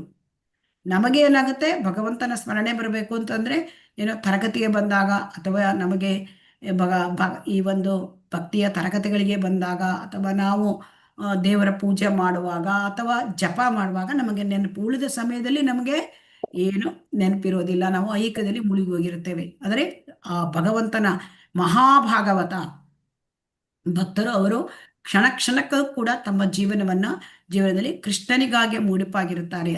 ಅವನ ಭಕ್ತಿ ಸೇವೆಯಲ್ಲೇ ತೊಡಗಿರುತ್ತಾರೆ. ಸೊ ಹಾಗಾಗಿ ಸವೈ ಪುಂಸ ಪರೋಧರ್ಮ ಯಥಾ ಭಕ್ತಿ ಅಧೋಕ್ಷಜ ಅಹೈತುಕಿ ಅಪ್ರತಿಗತ ಯಯಾತ್ಮ ಸುಪ್ರಸೀದತಿ ಯಾವುದೇ ಕಾರಣ ಇರೋದಿಲ್ಲ. ಅವರು ಅಷ್ಟೊಂದು ಭಕ್ತಿ ಭಾವದಿಂದ ಇರ್ತಾರೆ, ಭಗವಂತನ ಸೇವೆ. ಅದಕ್ಕೆ ಅಹೈತುಕಿ, ಯಾವುದೇ ಕಾರಣ ಇಲ್ಲ, ಅಪ್ರತಿಹತ. ದಿನದ 24 ತಾಸು ಕೂಡ ಅವರು ಕೃಷ್ಣನ ಸ್ಮರಣೆಯಲ್ಲೇ ಕೃಷ್ಣನ ಒಂದು ಸೇವೆಯಲ್ಲಿ, ಸ್ಮರಣೆಯಲ್ಲಿ ಇರ್ತಾರೆ. ಸೊ ಇಲ್ಲಿ ಉತ್ತಮ ಭಕ್ತ ಈ ಪ್ರಹ್ಲಾದ ಮಹಾರಾಜ. ಸೊ ಹಾಗಾಗಿ ಅವನನ್ನು ಎಷ್ಟು ಪ್ರಯತ್ನ ಪಟ್ಟರು ಹಿರಣ್ಯಕಶಿಪು ಕೊಲ್ಲಲಿಕ್ಕಾಗಲಿಲ್ಲ. ಯಾಕೆ? ರಾಕೆ ಕೃಷ್ಣ ಮಾರೆ ಕೋಣ್, ಮಾರೆ ಕೃಷ್ಣ ರಾಕೆ ಕೋಣ್. ಕೃಷ್ಣ ಅವನನ್ನು ರಕ್ಷಿಸಿದ್ದ. ಸೊ ಕೃಷ್ಣ ರಕ್ಷಿಸಿದರೆ ಯಾರು ಕೂಡ ಅವನನ್ನು ಕೊಲ್ಲಲಿಕ್ಕೆ ಸಾಧ್ಯ ಇಲ್ಲ. ಕೃಷ್ಣ ರಕ್ಷಿಸದೆ ಹೋದರೆ ಭಗವಂತ ಅನ್ನು ಯಾರು ಕೂಡ ಬದುಕಿಸ್ಲಿಕ್ಕೂ ಸಾಧ್ಯ ಇಲ್ಲ. ಸೊ ಹಾಗಾಗಿ ಕೃಷ್ಣನ ಒಂದು ಈ ಉತ್ತಮ ಭಕ್ತ, ಮಹಾಭಾಗವತ ಭಕ್ತ, ಅವರಿಗೆ ಕೃಷ್ಣನೇ ಎಲ್ಲದರ ಒಡೆಯ, ಕೃಷ್ಣನಿಲ್ಲದೆ ಯಾವುದೂ ಇಲ್ಲ, ಕೃಷ್ಣನೇ ಸರ್ವಸ್ವ, ಇದು ವಿಚಾರ ಗೊತ್ತಿರ್ತಾರೆ. ಸೊ ಗೊತ್ತಿರ್ತದೆ. ಹಾಗಾಗಿ ಕೃಷ್ಣ ಪ್ರೇಮದಲ್ಲಿ ಅವರು ಇರ್ತಾರೆ, ಪ್ರೇಮದ ಹಂತದಲ್ಲಿ ಇರ್ತಾರೆ. ಹೇಗೆ ಅಂತ ಕೇಳಿದರೆ, ಪ್ರೇಮಾಂಜನ ಚುರಿತ ಭಕ್ತಿ ವಿಲೋಚನೇನ ಸಂತಾಸದೈವ ಹೃದಯೇಶು ವಿಲೋಕಯಂತಿ ಯಂ ಶ್ಯಾಮ ಸುಂದರಮಚಿಂತ್ಯ ಗುಣಸ್ವರೂಪಂ ಗೋವಿಂದಮಾದಿ ಪುರುಷಂ ತಮಹಂ ಭಜಾಮಿ. ಯಾಕೆಂತಂದರೆ ಅಂತಹ ಭಕ್ತರು ಅವರು ಟಾಪ್ ಮೋಸ್ಟ್ ವೈಷ್ಣವ. ಅವರು ಯಾರನ್ನು ಕೂಡ ದ್ವೇಷ ಮಾಡೋದಿಲ್ಲ. ಅವರಲ್ಲಿರೋದು ಪ್ರೇಮದ ಕಣ್ಣು. ಸೊ ಪ್ರೇಮದ ಕಣ್ಣು ಇರುವಾಗ ಅವರು ಯಾರನ್ನೂ ಕೂಡ ಡಿಸ್ಲೈಕ್ ಮಾಡೋದಿಲ್ಲ, ಇನ್ಸಲ್ಟ್ ಮಾಡೋದಿಲ್ಲ. ಸೊ ಅಂತಹ ಆ ಪ್ರೇಮದ ಕಣ್ಣಿನಿಂದ ಅವರು ಭಗವಂತನನ್ನು ಸದಾ ತಮ್ಮ ಹೃದಯದಲ್ಲಿ ಕಾಣ್ತಾ ಇರ್ತಾರೆ. ಸೊ ಹಾಗಾಗಿ ಅವರು ಈ ಥರ ಇರೋದ್ರಿಂದ ಅವರಲ್ಲಿ ದ್ವೇಷ ಇರೋದಿಲ್ಲ. ಇದನ್ನೇ ಇಲ್ಲಿ ಹೇಳ್ತಾ ಇದ್ದಾರೆ ಈ ಒಂದು ಶ್ಲೋಕದಲ್ಲಿ. ಎಸ್ತು ಸರ್ವಾಣಿ ಭೂತಾನಿ ಆತ್ಮನ್ನೇವ ಅನುಪಶ್ಯತಿ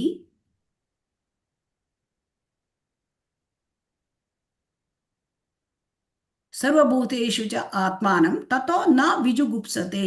ವಿಜುಗುಪ್ಸತೆ ಅಂದರೆ ಅವರಲ್ಲಿ ದ್ವೇಷವನ್ನು ಯಾರಲ್ಲೂ ಕೂಡ ದ್ವೇಷ ಮಾಡೋದಿಲ್ಲ. ಸೊ ಈಗ ನಾವು ಭಗವದ್ಗೀತೆಯಲ್ಲಿ 7ನೇ ಅಧ್ಯಾಯದ 27ನೇ ಶ್ಲೋಕದಲ್ಲಿ ಏನು ಹೇಳಿದ್ದಾರೆ ಅಂದರೆ, ಇಚ್ಛಾ ದ್ವೇಷ ಸಮುತ್ತೇನ ದ್ವಂದ್ವ ಮೋಹೇನ ಭಾರತ ಸರ್ವಭೂತಾನಿ ಸಮ್ಮೋಹಂ ಸರ್ಗೇ ಯಾಂತಿ ಪರಂತಪ. ಅಂತಂದ್ರೆ ಏನು? ಇಚ್ಛಾ ದ್ವೇಷ ಸಮುತ್ತೇನ ದ್ವಂದ್ವ ಮೋಹೇನ ಭಾರತ.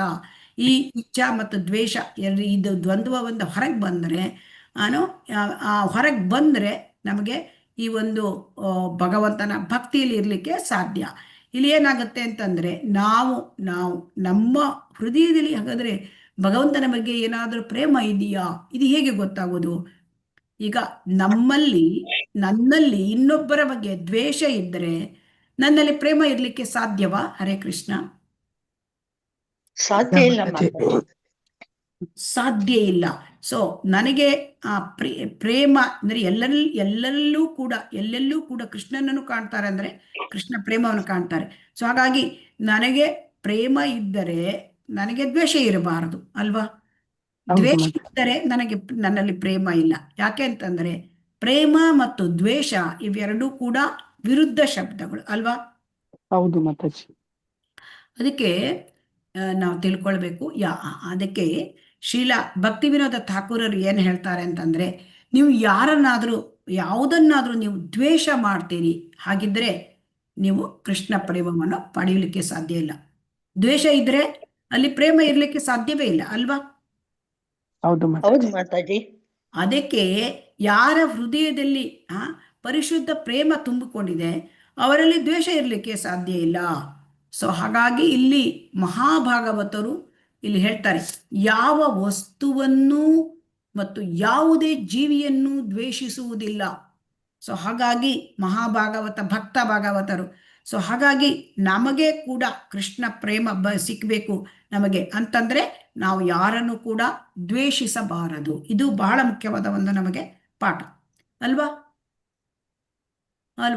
ಪ್ರತಿಯೊಬ್ಬ ಜೀವಿಗೂ ಕೂಡ ಹೇಗೆ ಪ್ರಹ್ಲಾದ ಮಹಾರಾಜ ಮಹಾಭಾಗವತ ಆದ ಹಾಗೆ ಎಲ್ಲರಿಗೂ ಕೂಡ ಭಕ್ತಿಯಲ್ಲಿ ಮುಂದುವರಿಲಿಕ್ಕೆ ಎಲ್ಲರಿಗೂ ಕೂಡ ಒಂದು ಶಕ್ತಿ ಇದೆ. ಆದರೆ ಆ ಶಕ್ತಿ ಇದನ್ನ ನಾವು ಫುಲ್ ಲೆವೆಲ್ಗೆ ಉಪಯೋಗಿಸ್ಕೊಂಡ್ರೆ ನಾವು ಆ ಸ್ಥಿತಿಗೆ ಬರಬಹುದು. ಇಲ್ಲ ಅಂತಂದ್ರೆ ನಾವು ಕನಿಷ್ಠ ಸ್ಥಿತಿಯಲ್ಲಿ ಉಳ್ಕೊಂಡ್ಬಿಡ್ತೇವೆ. ಸೊ ಹಾಗಾಗಿ ಇಲ್ಲಿ ಏನು ಹೇಳ್ತಾರೆ ಅಂತಂದ್ರೆ, ನಾವೇನೋ ಇನ್ನೊಂದು ತಿಳ್ಕೊಳ್ಬೇಕು ಅಂತಂದ್ರೆ ಎಲ್ಲವನ್ನೂ ಭಗವಂತನಿಗೆ ಸಂಬಂಧಿಸಿದ್ದು, ಇದನ್ನ ನಾವು ತಿಳ್ಕೊಳ್ಬೇಕು. ಈಗ ಒಂದು ನಾವು ಮರ ನೋಡ್ತೇವೆ, ಈ ಮರ ಅದು ಕೃಷ್ಣನಿಗೆ ಸಂಬಂಧಿಸಿದ್ದು. ಹೇಗೆ ಅದು ಕೃಷ್ಣನಿಗೆ ಸಂಬಂಧಿಸಿದ್ದು ಮರ? ಹೇಗೆ? ಮರದಲ್ಲಿಯೂ ಆತ್ಮ ಇದೆ ಅಂತ, ಪರಮಾತ್ಮ ಆತ್ಮ. ಆತ್ಮ ಪರಮಾತ್ಮ ಇದೆ. ಮತ್ತೆ ಮರ ಆ ಆ, ಆ, ಅಹಂ ಸರ್ವಸ್ಯ ಪ್ರಭವೋ ಮತ್ತಃ ಸರ್ವಂ ಪ್ರವರ್ತತೆ ಇತಿ ಮತ್ವಾ ಭಜತೆ ಬುಧಾಭಾವ ಸಮನ್ವಿತಾಹ ಅಂತ 10.8 ಹೇಳಿದ್ದಾನೆ. ಅಂದ್ರೆ ಎಲ್ಲವೂ ಕೃಷ್ಣನಿಂದನೇ ಹೊರಹೊಮ್ಮುತ್ತದೆ. ಹಾಗಾಗಿ ಆ ಮರ ಇರೋದು, ಮರವೂ ಕೂಡ ಕೃಷ್ಣನಿಂದ ಬಂದಿದೆ. ಹೇಗೆ? ಮರ ಭೂಮಿ ಮೇಲೆ ಬೆಳ್ಕೊಂಡಿರುತ್ತೆ, ಆ ಭೂಮಿ ಎಲ್ಲಿಂದ ಬಂದಿರುತ್ತೆ? ಕೃಷ್ಣನಿಂದ ಬಂದಿರುತ್ತೆ. ಸೊ ಹಾಗಾಗಿ ಆ ಮರದಿಂದ ಮರ ಭಗವಂತನದೇ. ಸೊ ಹಾಗಾಗಿ ಭಗವಂತನ ಸೇವೆಗೆ ನಾವು ಬಳಸಬೇಕು. ಮರದಲ್ಲಿ ಹೂವು ಹಣ್ಣು ಆಗತ್ತೆ, ಸೊ ಅದನ್ನ ಒಂದು ಭಗವಂತನ ಸೇವೆಯಲ್ಲಿ ಅರ್ಪಿಸಬೇಕು. ಕೇವಲ ಜ್ಞಾನಿಯಾದವನಿಗೇನು ಗೊತ್ತಿರುತ್ತೆ, ಓಹೋ ಇದು ದೇವರಿಗೆ ಸಂಬಂಧಪಟ್ಟಿದ್ದು, ಆದರೆ ಅವರು ಅದನ್ನ ಮುಂದುವರಿದಿರೋದಿಲ್ಲ, ಸೇವೆಯನ್ನು ಮಾಡೋದಿಲ್ಲ.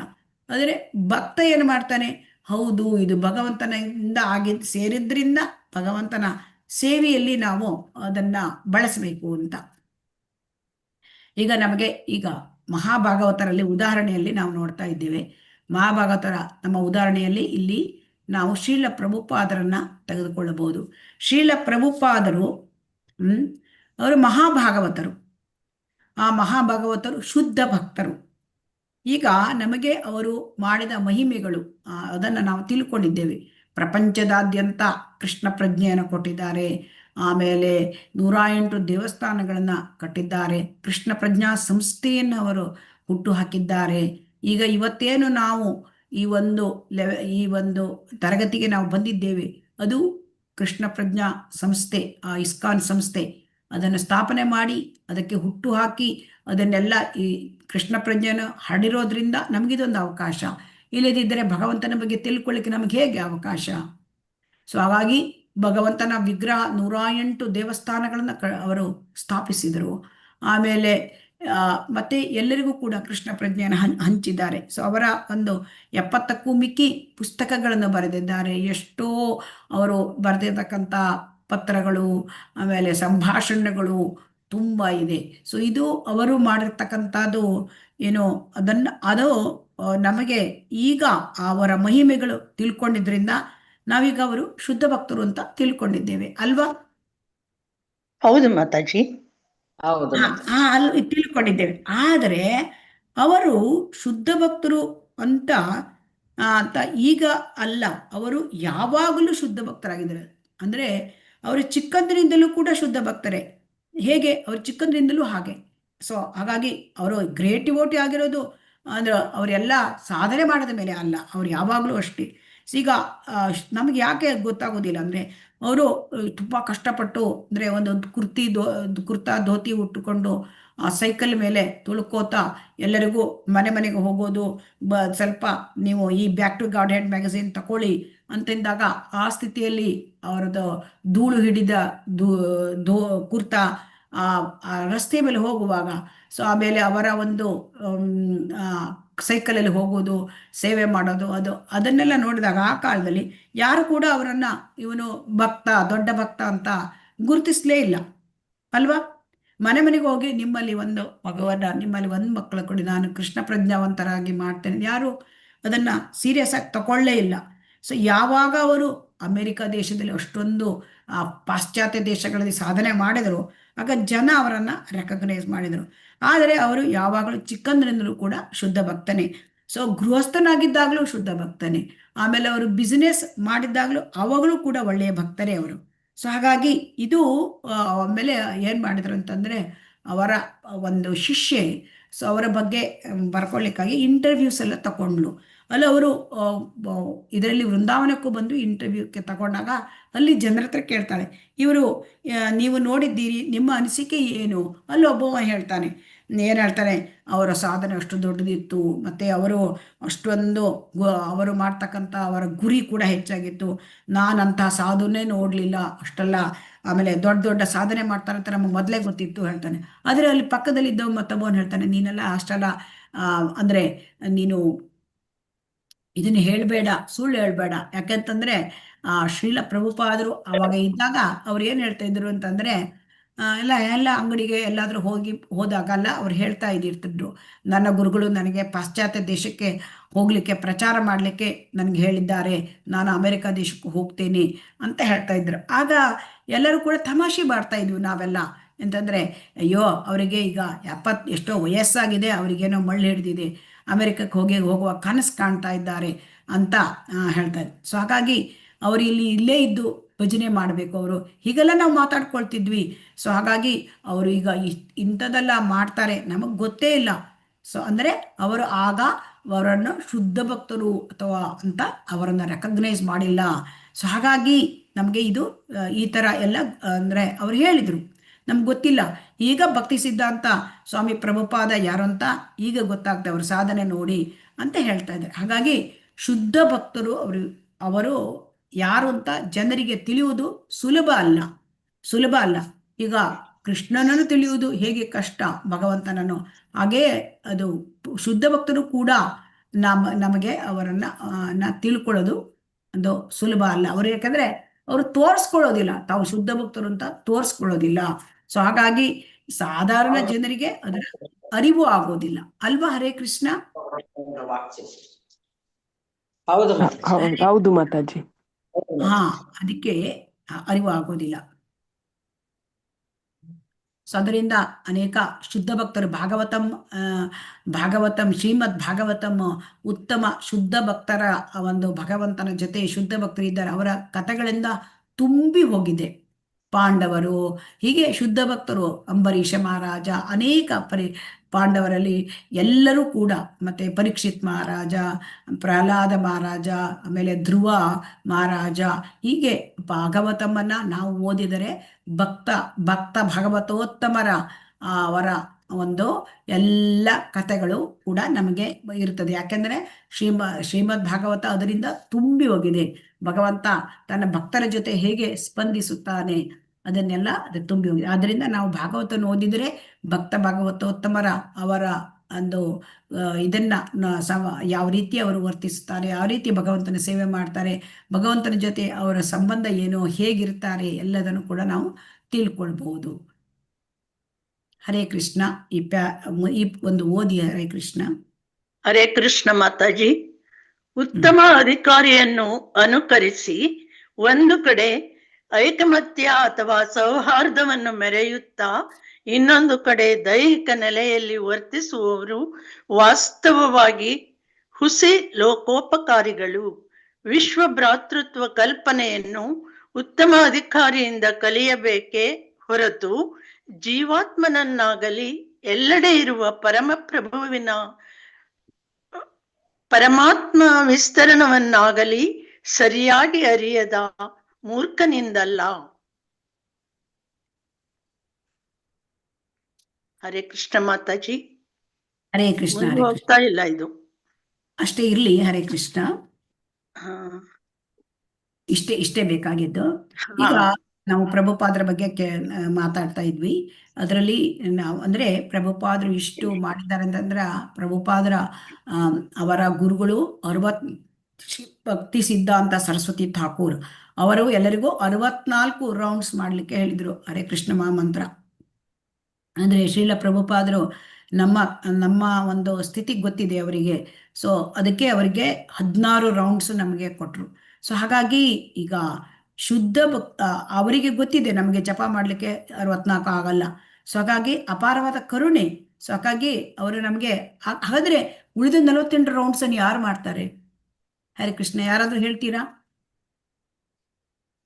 ಹರೇ ಕೃಷ್ಣ. ಇಲ್ಲ ಮಾತಾಜಿ, ಗೊತ್ತಾಗ್ತಿಲ್ಲ.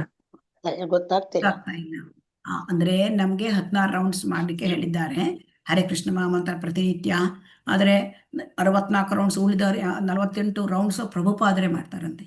ನಾವು 16 ರೌಂಡ್ಸ್ ಮಾಡಿದ್ರೆ ನಮಗೆ 48 ರೌಂಡ್ಸ್ ಅವ್ರು ಮಾಡಿ ನಮ್ಮನ್ನ ಮೇಲೆತ್ತುತ್ತಾರೆ. ಸೊ ಹಾಗಾಗಿ ನಾವು ಚರಂಡಿಯಲ್ಲಿ ಬಿದ್ದುಬಿಟ್ಟಿದ್ದೇವೆ, ಈ ಭೌತಿಕ ಪ್ರಪಂಚದ ಚರಂಡಿಯಲ್ಲಿ. ಸೊ ಅವ್ರು ನಮ್ಮನ್ನು ಮೇಲೆತ್ತಿ ಭಗವಂತನ ಒಂದು ಲೋಕಕ್ಕೆ ನಾವನ್ನ ಕರ್ಕೊಂಡು ಹೋಗ್ಲಿಕ್ಕೆ ಅವರು ಆಚಾರ್ಯರು. ಸೊ ಹಾಗಾಗಿ ಈ ಆ ಒಂದು ಶುದ್ಧ ಭಕ್ತರು ಎಲ್ಲರನ್ನೂ ಪ್ರೀತಿ ಮಾಡ್ತಾರೆ. ಸೊ ಆದರೆ ಎಲ್ಲರನ್ನೂ ಪ್ರೀತಿ ಮಾಡ್ತಾರೆ ಅಂತ ನಮಗೆ ಇಲ್ಲಿ ನಾವು ಈಗ ಎಲ್ಲರನ್ನೂ ಪ್ರೀತಿ ಮಾಡಲಿಕ್ಕೆ ಎಲ್ಲರಿಗೂ ಸಾಧ್ಯ ಇಲ್ಲ. ಯಾಕೆಂತಂದ್ರೆ ಉತ್ತಮ ಅಧಿಕಾರಿಯನ್ನು ಅನುಕರಿಸುತ್ತಾರೆ. ಇಲ್ಲಿ ಅನುಕರಣೆ ಅಂದ್ರೆ ಅವರು ಅದನ್ನ ಇಮಿಟೇಟ್ ಮಾಡ್ತಾರೆ. ಸೊ ಹಾಗಾಗಿ ಇಲ್ಲಿ ರಿಯಲ್ ಅಂದ್ರೆ ನಿಜವಾದ ಉತ್ತಮ ಅಧಿಕಾರಿ ಯಾರು, ಉತ್ತಮ ಅಧಿಕಾರಿಯಂತೆ ನಟನೆ ಮಾಡುವವರು ಯಾರು? ಇವರು ಇದರಲ್ಲಿ ಹೇಳ್ತಾ ಇದ್ದಾರೆ. ಇಲ್ಲಿ ಉತ್ತಮ ಅಧಿಕಾರಿಯಾಗಿದ್ದರೆ ಅವರು ಇನ್ನೊಬ್ಬರಿಗೆ ಅವರ ಉಪಕಾರ ಮಾಡಬೇಕು. ಯಾವ ತರ ಉಪಕಾರ? ದೈಹಿಕವಾದ ಉಪಕಾರ ಅಲ್ಲ, ಅವರನ್ನ ಭಗವಂತನೆಡೆಗೆ ಕರ್ಕೊಂಡು ಹೋಗ್ಲಿಕ್ಕೆ, ಅವರ ಆತ್ಮೋನ್ನತಿಗಾಗಿ ಯಾವ ರೀತಿ ಉಪಕಾರ ಮಾಡ್ತಾರೆ, ಅದು ಅವರು ಉನ್ನತ ಅಧಿಕಾರಿಗಳು. ಹಾಗಾಗಿ ನಾವು ಏನು ತಿಳ್ಕೊಳ್ತೇವೆ ಇಲ್ಲಿ, ಹುಸಿ ಲೋಕೋಪಕಾರಿಗಳು ಅಂದರೆ ಈಗ ಸೋಷಿಯಲ್ ಸರ್ವಿಸ್ ಮಾಡ್ತೇವೆ, ಅದು ಮಾಡ್ತೇವೆ, ಇದು ಮಾಡ್ತೇವೆ ಅಂತ ಹೇಳುವವರು ಏನು ಮಾಡ್ತಾರೆ? ಅವರು ದೈಹಿಕ ನೆಲೆಯಲ್ಲಿದ್ದಾರೆ. ಅವರು ಯಾವುದೇ ಸಹಾಯ ಮಾಡಿದರೂ ಕೂಡ ದೇಹಕ್ಕೆ ಮಾತ್ರ ಅಲ್ವಾ. ಅವ್ರೇನಾದರೂ ಅಂದರೆ ಸೋಷಿಯಲ್ ಸರ್ವಿಸ್ ಮಾಡಿದರೂ ಯಾವುದೋ ಒಂದು ಸಹಾಯ ಮಾಡ್ತಾರೆ ಜನರಿಗೆ. ಎಂಥ ಕಷ್ಟ ಕಾಲದಲ್ಲಿ ಒಮ್ಮೆ ಕೆಲವರು ಏನು ಮಾಡ್ತಾರೆ? ರಕ್ತದಾನ ಮಾಡ್ಬೋದು, ಅಥವಾ ಅನ್ನದಾನ ಮಾಡ್ಬೋದು, ಅಥವಾ ಯಾವುದೇ ಜನರಿಗೆ ಉಪಕಾರ ಮಾಡ್ಬೋದು. ಹಾಸ್ಪಿಟ್ಲಲ್ಲಿ ಹೋಗಿ ಉಪಕಾರ ಮಾಡ್ಬೋದು, ಕಷ್ಟ ಸಂದರ್ಭದಲ್ಲಿ ಏನಾದರೂ ಉಪಕಾರ ಮಾಡ್ಬೋದು. ಆದರೆ ಅದೆಲ್ಲವೂ ಕೂಡ ದೇಹ ಭಾವನೆಯಲ್ಲಿ ಹಾಗಾಗಿ ಅವರು ಹುಸಿ ಲೋಕೋಪಕಾರಿಗಳು. ಅವ್ರು ನಿಜವಾದ ಒಂದು ಇದಿಲ್ಲ ಅಂದರೆ ಅವರಿಗೆ ನಿಜವಾಗಿ ಅವರು ಜೀವಾತ್ಮನಿಗೆ ನಿಜವಾದ ಉಪಕಾರ ಮಾಡುವುದಂದ್ರೆ ಆತ್ಮವನ್ನ, ಕೃಷ್ಣ ಪ್ರಜ್ಞೆಯನ್ನು ಕೊಡೋದು. ಯಾಕಂದ್ರೆ ಅದು ಆತ್ಮವನ್ನ ಉತ್ಕರ್ಷಿಸುತ್ತದೆ, ಭಗವಂತನ ಕಡೆಗೆ ತೆಗೆದುಕೊಂಡು ಹೋಗುತ್ತೆ. ನಿಜವಾದ ಒಂದು ಮಾಡೋದು ಅಂತಂದ್ರೆ ಈ ಜನನ ಮರಣ ಚಕ್ರದಿಂದ ಪಾರಾಗಿ ಭಗವಂತನಡೆಗೆ ಹೋಗಿ ಅವರಿಗೆ ಆ ಒಂದು ಅದು ಅಂದ್ರೆ ಸಚ್ಚಿತ್ ಆನಂದದಿಂದ ಕೂಡ ಜೀವನಕ್ಕೆ ಅವರನ್ನ ಕರ್ಕೊಂಡು ಹೋಗೋದು, ಅದು ನಿಜವಾದ ಉಪಕಾರ. ಅದನ್ನ ಈ ಉತ್ತಮ ಅಧಿಕಾರಿಗಳು ಮಾಡ್ತಾರೆ. ಸೊ ಹಾಗಾಗಿ ಅವರು ಅದಕ್ಕೆ ಶ್ರೀಲ ಪ್ರಭುಪಾದರು ಏನು ಹೇಳ್ತಾರೆ ಅಂತಂದ್ರೆ, ಉತ್ತಮ ಅಧಿಕಾರಿ ಅದು ನಿಜವಾದ ಉತ್ತಮ ಅಧಿಕಾರಿಯನ್ನ ನಾವು ಅವರಿಂದ ವಿಶ್ವಭ್ರಾತೃತ್ವ ಕಲ್ಪನೆಯನ್ನು ನಾವು ತಿಳ್ಕೊಳ್ಬೇಕು. ಭ್ರಾತೃತ್ವ ಅಂದ್ರೆ ವಸುದೇವ ಕುಟುಂಬಕಂ, ಅದನ್ನು ನಾವು ಕಲ್ತ್ಕೋಬೇಕು. ಹೊರತು ಆ ಒಂದು ಜೀವಾತ್ಮನನ್ನಾಗಲಿ ಅಥವಾ ಪರಮಪ್ರಭುವಿನ ಪರಮಾತ್ಮ ವಿಸ್ತರಣವನ್ನಾಗಲಿ ಅರಿಯದ ಮೂರ್ಖನಿಂದಲ್ಲ. ಅಂದ್ರೆ ಇಲ್ಲಿ ಯಾರು ಭೌತಿಕದಲ್ಲಿ ತಾವು ಇನ್ನೊಬ್ಬರಿಗೆ ಸಹಾಯ ಮಾಡ್ತೇವೆ, ಎಲ್ಲವೂ ನಾನು ಕೂಡ ಎಲ್ಲರನ್ನು ಪ್ರೀತಿ ಮಾಡ್ತೇನೆ ಹೀಗೆಲ್ಲ ಹೇಳುವವರಿಗೆ, ಅವರಿಗೆ ಆತ್ಮ ಅಂದ್ರೇನು, ಪರಮಾತ್ಮ ಅಂದ್ರೇನು ಇದೆಲ್ಲ ಗೊತ್ತಿರುತ್ತಾ? ಇಲ್ಲ ಮಾತಾಜಿ, ಗೊತ್ತಿರೋದಿಲ್ಲ ಅವರಿಗೆ ಅಲ್ವಾ. ಆದರೂ ಅವರು ಏನು ಮಾಡ್ತಾರೆ? ಎಲ್ಲರ ಜೊತೆ ನಟನೆ ಮಾಡ್ತಾರೆ. ಹೌದು, ನಾನು ಎಲ್ಲರಿಗೂ ಸಹಾಯ ಮಾಡ್ತೇನೆ, ನಾನೆಲ್ಲರನ್ನು ಪ್ರೀತಿ ಮಾಡ್ತೇನೆ. ಸೊ ಹಾಗೆ ಮಾಡಲಿಕ್ಕೆ ಸಾಧ್ಯ ಇಲ್ಲ. ಯಾಕಂದರೆ ಅವರು ಎಷ್ಟು ಜನರಿಗೆ ಅಂತ ಅವರು ಏನಾದರೂ ಹೆಲ್ಪ್ ಮಾಡ್ಬೋದು? ಅವರು ಒಂದು ಎಷ್ಟು ಅಂತ ಅವರು ಹೆಲ್ಪ್ ಮಾಡ್ಬೋದು? ಎಷ್ಟು ಜನರಿಗೆ ಸಾಧಾರಣ ಮಾಡಬಹುದು? ಯಾಕೆಂದ್ರೆ ಜಗತ್ತಿನಲ್ಲಿ ತುಂಬಾ ಎಲ್ಲ ದುಃಖಾಲಯ, ಈ ಭೌತಿಕ ಪ್ರಪಂಚ ಹೇಳೋದು ದುಃಖಾಲಯ ಅಲ್ವಾ. ದುಃಖದಿಂದಲೇ ತುಂಬಿದೆ, ಒಂದಲ್ಲ ಒಂದು ದುಃಖ ಇದೆ. ಎಷ್ಟು ಜನರಿಗೆ ಅಂತ ಮಾಡ್ಲಿಕ್ಕೆ ಸಾಧ್ಯ ಇಲ್ಲ. ಅದಕ್ಕೆ ಸಹಾಯ ಮಾಡುವವನು ಭಗವಂತ ಒಬ್ಬನೇ ಸಹಾಯ ಮಾಡಬಲ್ಲ. ಯಾಕಂದ್ರೆ ಭಗವಂತ ಸುಹೃದ್ ಮಿತ್ರ ಅವನು ಪರಮ ಮಿತ್ರ. ಸೊ ಪರಮ ಮಿತ್ರ ಇವರು, ನಾವು ಎಲ್ಲರಿಗೂ ಸಹಾಯ ಮಾಡ್ತೇವೆ ನಾವೆಲ್ಲರೂ, ಅದು ಸಾಧ್ಯವೇ ಇಲ್ಲ. ಸೊ ಅದು ಸಾಧ್ಯವಾಗೋದು ಭಗವಂತನಿಗೆ ಮಾತ್ರ. ಸೊ ಅದಕ್ಕಾಗಿ ಈ ಒಂದು ಭಕ್ತಿಯಲ್ಲಿ ಇರ್ತಕ್ಕಂಥ ಉತ್ತಮ ಅಧಿಕಾರಿಗಳು ಅವರು ಭಗವಂತನನ್ನ ಕೊಡ್ತಾರೆ. ವ್ಯಕ್ತಿಗೆ ಭಗವಂತನ ಕೊಡ್ಲಿಕ್ಕೆ ಅವರು ಎಲ್ಲ ಸಹಾಯ ಮಾಡ್ತಾರೆ. ಅಂದ್ರೆ ಕೃಷ್ಣನನ್ನು ಕೊಡ್ತಾರೆ. ಕೃಷ್ಣ ಕೊಟ್ರೆ ಕೃಷ್ಣ ಎಲ್ಲರನ್ನು ರಕ್ಷಣೆ ಮಾಡಬಲ್ಲ, ಕೃಷ್ಣ ಎಲ್ಲರಿಗೂ ಒಳ್ಳೆಯದನ್ನು ಮಾಡಬಲ್ಲ. ಬೇರೆ ಯಾರಿಗೂ ಸಾಧ್ಯ ಇಲ್ಲ, ಯಾರು ಎಷ್ಟು ಮಾಡಲಿಕ್ಕೆ ಸಾಧ್ಯ ಇಲ್ಲ. ಸೊ ಹಾಗಾಗಿ ಅವರನ್ನ ಇಲ್ಲಿ ಶ್ರೀಲ ಪ್ರಭುಪಾದರು ಮೂರ್ಖರು ಅಂತ ಹೇಳ್ತಾರೆ. ಹುಸಿ ಲೋಕೋಪಕಾರಿಗಳು ಅವರು ಮೂರ್ಖರು. ಅವರಿಗೆ ಪರಮಪ್ರಭು ಪರಮಾತ್ಮ ಗೊತ್ತಿಲ್ಲ, ಜೀವಾತ್ಮ ಗೊತ್ತಿಲ್ಲ. ಆದರೆ ಉತ್ತಮ ಅಧಿಕಾರಿಯನ್ನ ಅನುಕರಿಸ್ತಾರೆ. ಅವರು ಸೌಹಾರ್ದತೆ ತರತೆ ಅಂತ ಮೆರೀತಾರೆ. ಅಂದರೆ ತುಂಬಾ ಅಂದ್ರೆ ಪ್ರೆಸ್ಟೀಜ್ ಇಶ್ಯೂ ಮಾಡ್ಕೊಂಡು ಮೆರೀತಾರೆ. ಆದರೆ ಅವರು ದೇಹ ಭಾವನೆಯಲ್ಲಿ ಇದ್ದಾರೆ. ಸೊ ದೇಹ ಭಾವನೆಯಲ್ಲಿ ಇರೋದ್ರಿಂದ ಅವರಿಂದ ನಾವು ಅವರನ್ನ ಅನುಕರಿಸಬಾರದು, ಅವರಿಂದ ನಾವು ಕಲಿಬಾರದು. ಅಂದ್ರೆ ಭ್ರಾತೃತ್ವ ಅದ ಕಲ್ಪನೆಯನ್ನ ನಾವೆಲ್ಲರೂ ಭ್ರಾತೃತ್ವ ಅಂದ್ರೆ ಏನು? ಎಲ್ಲರೂ ಕೂಡ ಭಗವಂತನ ಮಕ್ಕಳು ಅಲ್ಲ. ಎಲ್ಲರೂ ಭಗವಂತನ ಮಕ್ಕಳಾಗಿರೋದ್ರಿಂದ ಎಲ್ಲರೂ ಕೂಡ ಅಣ್ಣ ತಮ್ಮ ಅಕ್ಕ ತಂಗಿನ ತರನೇ, ಸೋದರ ಸೋದರಿಯರ ತರನೇ. ಅದು ಯಾಕಂದ್ರೆ ಆ ಭಾವನೆಯನ್ನ ನಾವು ಉತ್ತಮ ಅಧಿಕಾರಿಯಿಂದ ಕಲಿಬೇಕು. ಸೊ ಯಾಕೆ ಉತ್ತಮ ಅಧಿಕಾರಿ ಆ ರೀತಿಯಾಗಿ ಅವನು ನಡೆದುಕೊಳ್ಳುತ್ತಾನೆ, ಒಂದು ನಿಜವಾಗಿ ನಡ್ಕೊಳ್ತಾನೆ.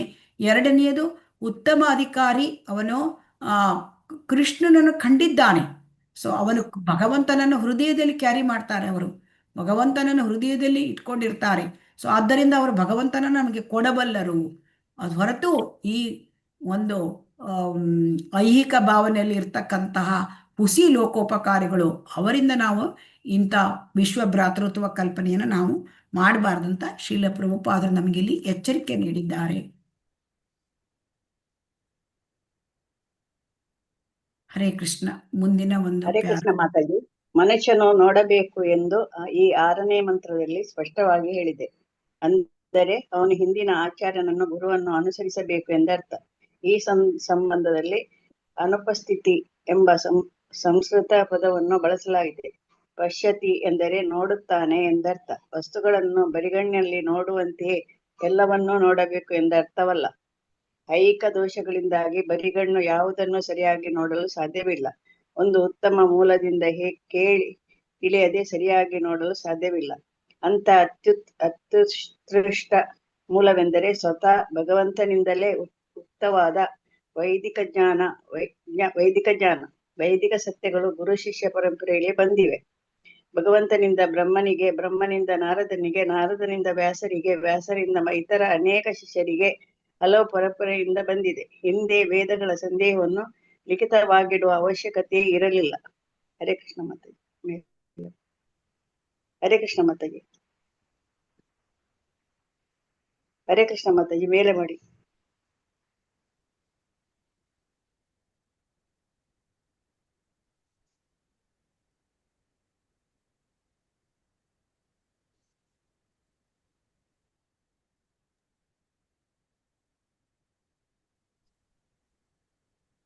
ಹರೇ ಕೃಷ್ಣ. ಕೇಳ್ತಾ ಉಂಟಾ? ಇಲ್ಲ ಮತ್ತೆ ಇದು ಮೇಲೆ ಮಾಡ್ಬೇಕು ಮತ್ತೆ. ಸ್ಕ್ರೀನ್ ಅದು ನನ್ನದು ಸ್ಕ್ರೀನ್ ಅಲ್ಲ, ನನಗೆ ಇಲ್ಲಿ ಕರೆಂಟ್ ಇಲ್ಲ, ಹಾಗಾಗಿ ವೈಫೈ ಇಲ್ಲ ನನಗೆ. ಹರೇ ಕೃಷ್ಣ. ಕೇಳ್ತದೆ. ಯಾರತ್ರ ಪುಸ್ತಕ ಇದೆ ಅವ್ರಿಗೆ ತೆಗೆದಿಟ್ಕೊಂಡು ಓದ್ಬೋದು. ಹರೇ ಕೃಷ್ಣ. ಈಗ ನಾವು ನಾನು ಡಿಸ್ಕಷನ್ ಮುಂದುವರಿಸ್ತಾ ಇದ್ದೇನೆ. ಸೊ ಹಾಗಾಗಿ ಹಿಂದೆ ನಾವು ಮಾತಾಡಿದ್ವಿ ಅನುಕರಣೆ ಮಾಡ್ತಾರೆ ಅಂತ.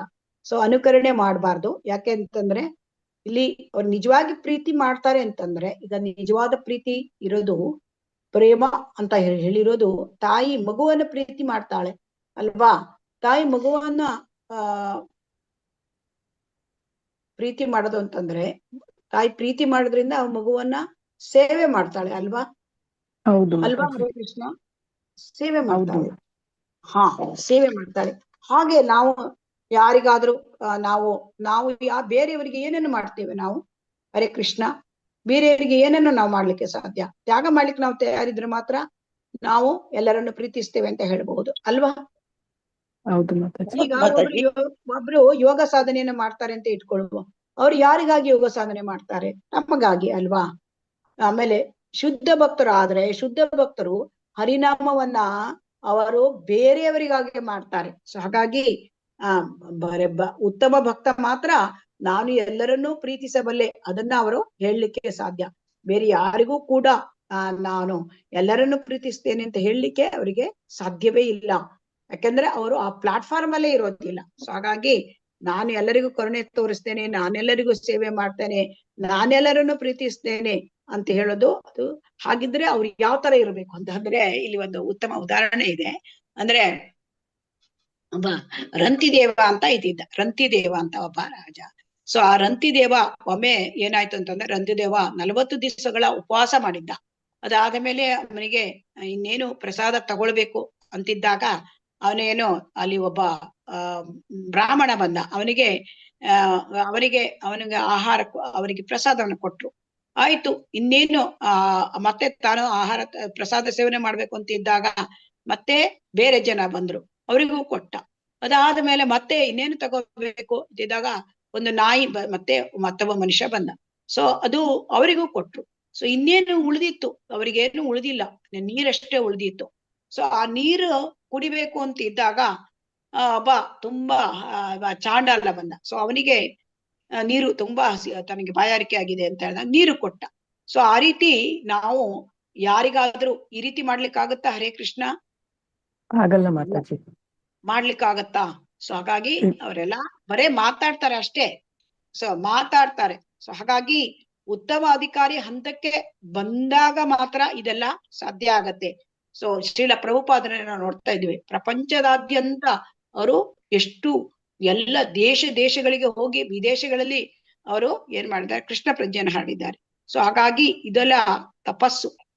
ಆ ಉತ್ತಮಾಧಿಕಾರಿಗಳು ಮಾಡ್ತಕ್ಕಂತ ಸಾಧನೆ, ಆ ತಪಸ್ಸು, ಅದು ಯಾರಿಗಾಗಿ? ತಮಗಾಗಿ ಅವರು ಮಾಡೋದಿಲ್ಲ. ಮಾಡ್ತಾರಾ? ಇಲ್ಲ ಮಾತಾಜಿ. ಇಲ್ಲ, ಅವರು ಬೇರೆಯವರಿಗಾಗಿ ಮಾಡ್ತಾರೆ. ಹಾಗಾಗಿ ನಾವೇನಾದ್ರೂ ಬೇರೆಯವರಿಗಾಗಿ ಉಪವಾಸ ವ್ರತ ಅಥವಾ ಏನಾದ್ರೂ ಜಪ ಏನಾದ್ರೂ ಮಾಡ್ತೇವಾ? ಇಲ್ಲ ಮಾತಾಜಿ. ಇಲ್ಲ ಮಾತಾಜಿ. ನಾವು ಮಾಡೋದು ನಮ್ಮ ಪಾಪಗಳನ್ನ ಕಳ್ಕೊಳ್ಳಕ್ಕೆ ಅಲ್ವಾ? ಹೌದು. ನಮ್ಮ ಪಾಪಗಳನ್ನ ಕಳ್ಕೊಳ್ಳಿಕ್ಕೆ, ನಾವು ಭಕ್ತಿಯಲ್ಲಿ ಮುಂದುವರಿಲಿಕ್ಕೆ ನಾವು ಮಾಡ್ತೇವೆ ಅಲ್ವಾ? ಹರೇ ಕೃಷ್ಣ. ಸೊ ಹಾಗಾಗಿ ನಾವು ಇದರಲ್ಲಿ ಅವರನ್ನ ನಾವು ಅಂದ್ರೆ ತಿಳ್ಕೊಳ್ಬೇಕು. ನಾವು ಅನುಕರಣೆ ಮಾಡಬಾರ್ದು. ಸೊ ಶುದ್ಧ ಭಕ್ತರನ್ನ ನಾವು ಅನುಕರಣೆ ಮಾಡಬಾರ್ದು. ಶುದ್ಧ ಭಕ್ತರ ಹಂತಕ್ಕೆ ಸಾಧನೆಯನ್ನು ಮಾಡಿದವರು ಮಾತ್ರ ಅದನ್ನ ಶುದ್ಧ ಭಕ್ತರಾಗ್ಲಿಕ್ಕೆ ಸಾಧ್ಯ. ಈಗ ಮುಂದಿನ ಪ್ಯಾರ ನೋಡೋಣ. ಈಗ ನಾನು ಓದ್ತಾ ಇದ್ದೇನೆ. ಮನುಷ್ಯನು ನೋಡಬೇಕು ಎಂದು ಈ 6ನೇ ಮಂತ್ರದಲ್ಲಿ ಸ್ಪಷ್ಟವಾಗಿ ಹೇಳಿದೆ. ಅಂದರೆ ಅವನು ಹಿಂದಿನ ಆಚಾರ್ಯನನ್ನು, ಗುರುವನ್ನು ಅನುಸರಿಸಬೇಕು ಎಂದು ಅರ್ಥ. ನೋಡ್ಬೇಕು ಅಂದ್ರೆ ಅನುಪಶ್ಯತಿ. ಈ ಸಂಬಂಧದಲ್ಲಿ ಅನುಪಶ್ಯತಿ ಎಂಬ ಸಂಸ್ಕೃತ ಪದವನ್ನು ಬಳಸಲಾಗಿದೆ. ಪಶ್ಯತಿ ಎಂದರೆ ನೋಡುತ್ತಾನೆ ಎಂದರ್ಥ. ವಸ್ತುಗಳನ್ನು ಬರಿಗಣ್ಣಲ್ಲಿ ನೋಡುವಂತೆಯೇ ಎಲ್ಲವನ್ನೂ ನೋಡಬೇಕು ಎಂದು ಅರ್ಥವಲ್ಲ. ಐಹಿಕ ದೋಷಗಳಿಂದಾಗಿ ಬರಿಗಣ್ಣು ಯಾವುದನ್ನು ಸರಿಯಾಗಿ ನೋಡಲು ಸಾಧ್ಯವಿಲ್ಲ. ಒಂದು ಉತ್ತಮ ಮೂಲದಿಂದ ಕೇಳಿ ತಿಳಿಯದೆ ಸರಿಯಾಗಿ ನೋಡಲು ಸಾಧ್ಯವಿಲ್ಲ. ಅಂತಹ ಅತ್ಯುತ್ಕೃಷ್ಟ ಮೂಲವೆಂದರೆ ಸ್ವತಃ ಭಗವಂತನಿಂದಲೇ ಉಕ್ತವಾದ ವೈದಿಕ ಜ್ಞಾನ. ವೈದಿಕ ಸತ್ಯಗಳು ಗುರು ಶಿಷ್ಯ ಪರಂಪರೆಯಲ್ಲಿ ಬಂದಿವೆ. ಭಗವಂತನಿಂದ ಬ್ರಹ್ಮನಿಗೆ, ಬ್ರಹ್ಮನಿಂದ ನಾರದರಿಗೆ, ನಾರದರಿಂದ ವ್ಯಾಸರಿಗೆ, ವ್ಯಾಸರಿಂದ ಇತರ ಅನೇಕ ಶಿಷ್ಯರಿಗೆ ಅವು ಪರಂಪರೆಯಿಂದ ಬಂದಿದೆ. ಹೀಗೆ ವೇದಗಳ ಸಂದೇಶಗಳನ್ನು ಲಿಖಿತವಾಗಿಡುವ ಅವಶ್ಯಕತೆಯೇ ಹಿಂದೆ ಇರಲಿಲ್ಲ. ಏಕೆಂದರೆ ಆ ಕಾಲದ ಜನರು ಇನ್ನೂ ಬುದ್ಧಿವಂತರಾಗಿದ್ದರು ಮತ್ತು ತುಂಬಾ ಜ್ಞಾಪಕ ಶಕ್ತಿ ಉಳ್ಳವರಾಗಿದ್ದರು. ಅವರ ಉಪದೇಶಗಳನ್ನು ಸುಮ್ಮನೆ ಒಂದು ಸಲ ಗುರುಮುಖೇನ ಕೇಳಿದರೆ ಸಾಕು, ಎಲ್ಲವನ್ನು ಗ್ರಹಿಸಿ ಬಿಡುತ್ತಿದ್ದರು. ಇಲ್ಲಿ ಶ್ರೀಲ ಪ್ರಭುಪಾದರು ನಮ್ಗೆ ಏನೇನು ಹೇಳ್ತಾ ಇದ್ದಾರೆ ಅಂದ್ರೆ, ನಾವು ಇದನ್ನೆಲ್ಲ ಹೇಗೆ ತಿಳ್ಕೊಳ್ಳೋದು? ಈಗ ಇದನ್ನೆಲ್ಲ ತಿಳ್ಕೊಳ್ಳಿಕ್ಕೆ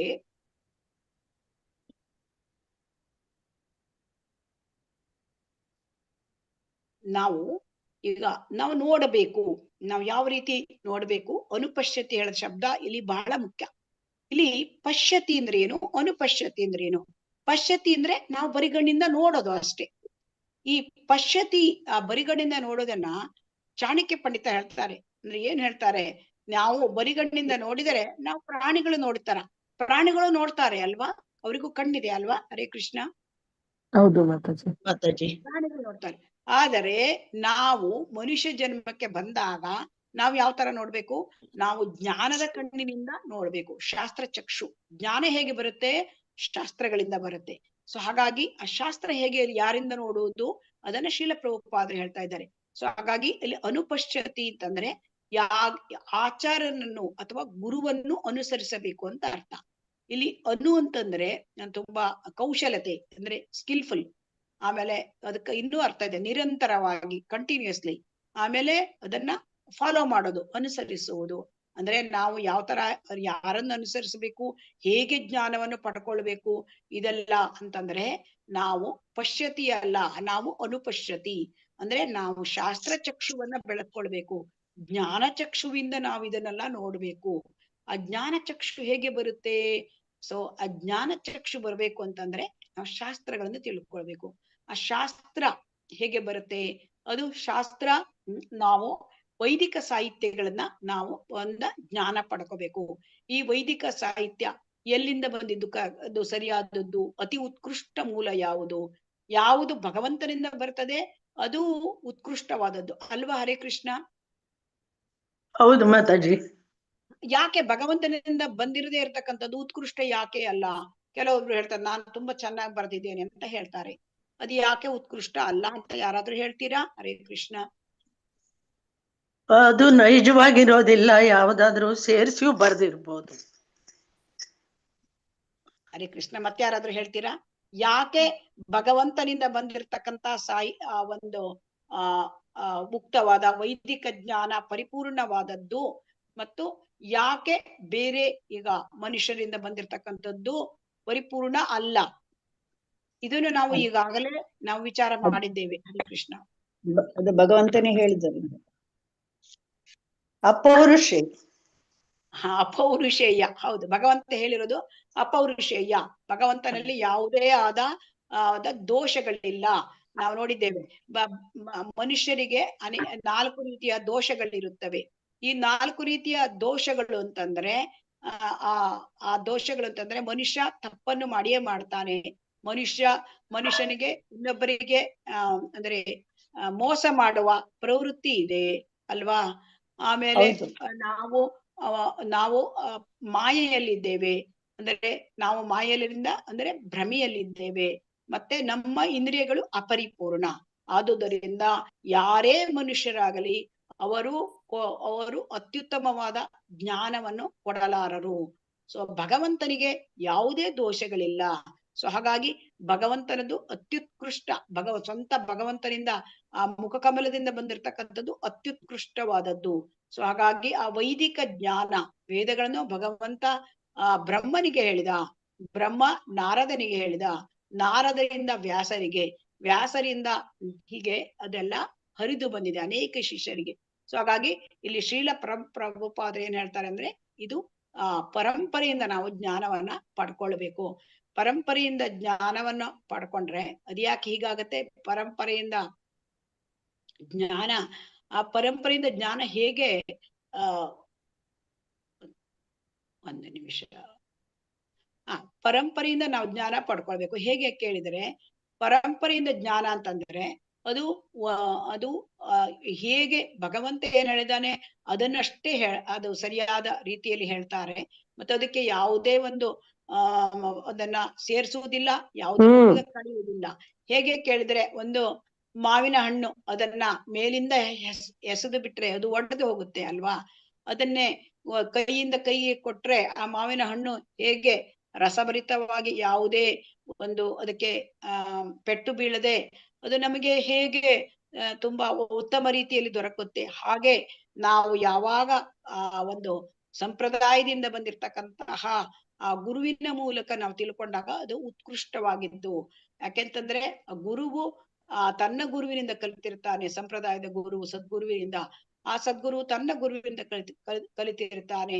ಮತ್ತು ಆ ಸದ್ಗುರು ಮತ್ತೆ ಕೊನೆಗೆ ಹಾಗೆ ಹೋದರೆ ಅದು ಭಗವಂತನೇ ಆಕರ ಅಂತ ಹೇಳ್ತಾರೆ. ಹಾಗಾಗಿ ಹಿಂದೆ ಶ್ರೀಲ ಪ್ರಭುಪಾದರು ಹೇಳ್ತಾರೆ, ಹಿಂದೆ ವೇದಗಳನ್ನೆಲ್ಲ ಬರೆದಿಡ್ತಿರ್ಲಿಲ್ಲ. ಯಾಕೆಂತಂದ್ರೆ ಆ ಕಾಲದ ಜನ ಎಲ್ಲ ತುಂಬಾ ಬುದ್ಧಿವಂತರಾಗಿದ್ರು. ಈಗ ಇವರು ಶುಕಮುನಿಗಳು ನೋಡಿ 18,000 ಶ್ಲೋಕಗಳನ್ನ ಕೇಳ್ಕೊಂಡ್ರು ವೇದವ್ಯಾಸರಿಂದ. ಮತ್ತೆ ಅದನ್ನ ಯಥಾಪ್ರಕಾರವಾಗಿ ಪ್ರತಿಯೊಂದನ್ನು ಕೂಡ ಒಂದು ಚಾಚು ತಪ್ಪದೆ ಅವರು ಅದನ್ನ ಮತ್ತೆ ಪರೀಕ್ಷಿತ್ ಮಹಾರಾಜರಿಗೆ ಹೇಳಿದ್ರು. ಆಮೇಲೆ ಅಲ್ಲಿ ಕುಳಿತಿರ್ತಕ್ಕಂತ ಸೂತ ಗೋಸ್ವಾಮಿಗಳು ಅವರು ಶುಕಮುನಿಯಿಂದ ಕೇಳಿದ್ರು. ಮತ್ತೆ ಶುಕಮುನಿಯಿಂದ ಕೇಳ್ಕೊಂಡ ಮೇಲೆ ಅವರಿಗೆ ಏನಾಯ್ತು, ಅದನ್ನ ಅವರು ಮತ್ತೆ ನೈಮಿಷಾರಣ್ಯದ ಋಷಿಗಳಿಗೆ ಚಾಚು ತಪ್ಪದೆ ಹೇಳಿದ್ರು. ಯಾಕೆಂದ್ರೆ ಇದೆಲ್ಲ ಅವರ ಜ್ಞಾಪಕ ಶಕ್ತಿ. ಒಂದ್ ಸುತ್ತು ಕೇಳಿದ್ರೆ ಸಾಕಂತೆ, ಅಂದ್ರೆ ಕಿವಿಯಲ್ಲಿ ಒಮ್ಮೆ ಕೇಳಿದ್ರೆ ಸಾಕು, ಅಷ್ಟು ನೆನಪಿರ್ತಿತ್ತು ಗುರು ಮುಖೇನ. ಆದ್ರೆ ಈಗ ಅದನ್ನೆಲ್ಲ ಗ್ರಹಿಸಿ ಬಿಡ್ತಿದ್ರು, ಮತ್ತೆ ಅದನ್ನ ಜ್ಞಾಪಕ ಶಕ್ತಿ ಅಷ್ಟಿತ್ತು. ಆದ್ರೆ ಈಗ ನಮಗೆ ಒಂದು ಶ್ಲೋಕವೂ ಕೂಡ ನೆನಪಿರೋದಿಲ್ಲ ಅಲ್ವಾ? ಅರ್ಥ ಕೂಡ ಆಗೋದಿಲ್ಲ. ಯಾಕೆಂದ್ರೆ ಕಲಿಯುಗದಲ್ಲಿ ಮಂದಾಹ ಸುಮಂದಾಹ ಮಂದ ಭಾಗಾಹಿ ಉಪದ್ರುತಾಹ. ಇಲ್ಲಿ ಕಲಿಯುಗದ ಜನರು ದಡ್ಡರು, ಶತದಡ್ಡರು, ಮತ್ತೆ ಯಾವಾಗಲೂ ಕಳವಳದಿಂದ ಕೂಡಿರುತ್ತಾರೆ. ಸೊ ಇಂತಹ ಪರಿಸ್ಥಿತಿಯಲ್ಲಿ ನಾವು ಆ ಒಂದು ಜ್ಞಾಪಕ ಶಕ್ತಿ ನಮಗೆ ಇಲ್ಲ, ನಮ್ಗೆ ಅರ್ಥ ಮಾಡ್ಕೊಳ್ತಕ್ಕಂತ ಶಕ್ತಿ ವೇದಗಳನ್ನ ಇಲ್ಲ. ಅದಕ್ಕೆ ನಾವು ಸಂಪ್ರದಾಯದಿಂದ ಬಂದಿರತಕ್ಕಂತ ಗುರುವಿನ ಮೂಲಕ ನಾವು ಅದನ್ನ ಕೇಳಿಸ್ಕೊಳ್ಬೇಕು. ಸೊ ಅದಕ್ಕೆ ಶ್ರುತಿ ಶ್ರುತಿ ಸಾಹಿತ್ಯ. ಸೊ ಈಗ ಏನ್ ಹೇಳ್ತಾರೆ ಶ್ರೀಲ ಪ್ರಭುಪಾದರು ಮುಂದೆ ಏನ್ ಹೇಳ್ತಾರೆ ಅಂತಂದ್ರೆ, ಈ ಶ್ರುತಿಗಳಿಗೆ ಅನೇಕ ವ್ಯಾಖ್ಯಾನಗಳಿವೆ, ಆದರೆ ಅವುಗಳಲ್ಲಿ ಬಹುತೇಕ ವ್ಯಾಖ್ಯಾನಗಳು ವೇದ ವಿದ್ಯೆಯನ್ನು ಮೂಲತಃ ಕಲಿಸಿಕೊಟ್ಟ ಶೀಲ ವೇದವ್ಯಾಸರ ಗುರು ಪರಂಪರೆಯಿಂದ ಬಂದಿರುವಂತೆ ಇಲ್ಲ. ಸೊ ಹಾಗಾಗಿ ಶೀಲ ವ್ಯಾಸರ ಕೊನೆಯ ಅತ್ಯಂತ ಪರಿಪೂರ್ಣವಾದ ಮತ್ತು ಶ್ರೇಷ್ಠವಾದ ಕೃತಿ ಎಂದರೆ ಶ್ರೀಮದ್ ಭಾಗವತ. ಇದು ವೇದಾಂತ ಸೂತ್ರದ ಪ್ರಮಾಣಬದ್ಧ ವ್ಯಾಖ್ಯಾನ. ಅಲ್ಲದೆ ಭಗವಂತನೇ ಹೇಳಿದ, ವ್ಯಾಸದೇವನೇ ಬರೆದುಕೊಂಡ ಭಗವದ್ಗೀತೆಯೂ ಇದೆ. ಇವು ತುಂಬಾ ಮುಖ್ಯವಾದ ಅಪೌರುಷೇಯ ಧರ್ಮ ಗ್ರಂಥಗಳು. ಶ್ರೀಲ ಪ್ರಭುಪಾದರು ಏನ್ ಹೇಳ್ತಾರೆ, ಈಗ ನಾವು ಜ್ಞಾನದ ಕಣ್ಣಿನಿಂದ ನೋಡಬೇಕು. ಅನುಪಶ್ಯತಿ ಅಂದ್ರೆ ಏನೋ, ನಾವು ಪಶ್ಯತಿ ಅಂದ್ರೆ ಬರೇ ಕಣ್ಣಿಂದ ನೋಡುವುದು, ಅನುಪಶ್ಯತಿ ಅಂದ್ರೆ ಜ್ಞಾನದ ಕಣ್ಣಿಂದ ನೋಡುವುದು. ಚಕ್ಷುವಿನಿಂದ. ಜ್ಞಾನ ಚಕ್ಷುವನ್ನು ಹೇಗೆ ಪಡ್ಕೊಳ್ಳೋದು? ಶಾಸ್ತ್ರ ಚಕ್ಷು. ಜ್ಞಾನ ಚಕ್ಷು ಅಂದ್ರೆ ಶಾಸ್ತ್ರ ಚಕ್ಷು. ಶಾಸ್ತ್ರಗಳನ್ನ ನಾವು ಕಲಿಬೇಕು. ಹಾಗಾದ್ರೆ ಶಾಸ್ತ್ರಗಳನ್ನ ಯಾರಿಂದ ಕಲಿಬೇಕು? ಪರಂಪರೆಯಿಂದ ಬಂದ ಗುರುವಿನಿಂದ ಕಲಿಬೇಕು. ಆಮೇಲೆ ಆ ಒಂದು ಪರಂಪರೆಯಿಂದ ಬಂದ ಗುರುವಲ್ಲಿ ಬೇರೆ ಬೇರೆ ಜನ ಎಲ್ಲ ಏನ್ ಬರ್ದಿರ್ತಾರೆ? ವ್ಯಾಖ್ಯಾನ ಬರ್ದಿರ್ತಾರೆ. ಈಗ ಭಗವದ್ಗೀತೆಯನ್ನು ಹಿಡ್ಕೊಳ್ಳಿ, ಅಲ್ಲಿ 800ಕ್ಕೂ ಮುಖ್ಯ ವ್ಯಾಖ್ಯಾನಗಳಿವೆ. ಅದರಲ್ಲಿ ಎಲ್ಲರೂ ಕೂಡ ತಮಗೆ ಮಾಯಾವಾದಿ ಆವೃತ್ತಿಗಳು ತುಂಬಾ ಇದೆ. ಎಲ್ಲರೂ ಕೂಡ ತಮಗೆ ಅನಿಸಿದ್ದನ್ನ ಗ್ರಹಿಸಿದ್ದನ್ನ ಬರೆದು ನಾನು ಭಗವದ್ಗೀತೆ ಬರಿತೇನೆ ಅಂತ ಬರೆದು ಬಿಡ್ತಾರೆ. ಸೊ ಹಾಗಾಗಿ ನಮ್ಗೆ ಶ್ರೀಲ ಪ್ರಭುಪಾದರು ಏನ್ ಹೇಳಿದ್ದಾರೆ, ನಾವು ಏನು ಭಗವಂತ ಹೇಳಿದ್ದಾನೋ ಅದನ್ನೇ ನಾವು ಅರ್ಥ ಮಾಡ್ಕೊಳ್ಬೇಕು. ಸೊ ಅದಕ್ಕೆ ನಾವು ಶ್ರೀಲ ಪ್ರಭುಪಾದರ ಯಥಾರೂಪ ಭಗವದ್ಗೀತೆಯನ್ನ ನಾವು ಓದ್ತಾ ಇದ್ದೇವೆ, ಅದನ್ನು ಓದ್ಬೇಕು. ಅದೇ ರೀತಿ ಅದು ಸಂಪ್ರದಾಯದಿಂದ ಬಂದಿದ್ದಾರೆ. ಯಾಕೆ ಶ್ರೀಲ ಪ್ರಭುಪಾದರು ಸಂಪ್ರದಾಯದಿಂದ ಬಂದ ಆಚಾರ್ಯರು. ಶ್ರೀಲ ಪ್ರಭುಪಾದರದ ಗುರುಗಳು ಭಕ್ತಿ ಸಿದ್ಧಾಂತ ಸರಸ್ವತಿ ಗೋಸ್ವಾಮಿ. ಸೊ ಅವರ ಗುರುಗಳು ಹೀಗೆ ಅವರು ಸಂಪ್ರದಾಯದಿಂದ ಬಂದಿದ್ದಾರೆ. ಆ ಸಂಪ್ರದಾಯ ಬ್ರಹ್ಮ ಮಾಧ್ವ ಗೌಡಿಯ ಸಂಪ್ರದಾಯ. ಸೊ ಬ್ರಹ್ಮನಿಂದ ಬಂದಿರತಕ್ಕಂತ, ಮಧ್ವಾಚಾರ್ಯದಿಂದ ಬಂದಿರತಕ್ಕಂತ ಸಂಪ್ರದಾಯ. ಸೊ ಆದ್ದರಿಂದ ಆ ತರ ಮಾಡ್ಬೇಕು. ಇದೇ ಸಂಪ್ರದಾಯದಿಂದ ಬರದೇ ಇರತಕ್ಕಂತಹ ಗುರುಗಳು ಅವರು ಏನಾದ್ರೂ ವ್ಯಾಖ್ಯಾನವನ್ನ ಮಾಡಿದರೆ ಅದು ಏನಿದೆ ಪರಿಪೂರ್ಣವಾದ ವ್ಯಾಖ್ಯಾನ ಆಗಿರೋದಿಲ್ಲ. ಸೊ ಹಾಗಾಗಿ ಇಲ್ಲಿ ಒಂದು ನಿಮಿಷ ನಾನು ಲ್ಯಾಪ್ಟಾಪ್ ಅಲ್ಲಿ ಜಾಯ್ನ್ ಆಗ್ತಾನೆ. ಹರೇ ಕೃಷ್ಣ.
ಮಾತಾಜಿ ನನಗೆ ಹೋಸ್ಟ್ ಮಾಡ್ತೀರಾ?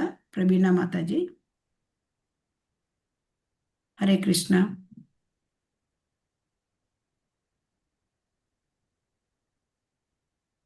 ಹೋಸ್ಟ್ ಮಾಡಿದ್ದೆ ಮಾತಾಜಿ. ಓಕೆ.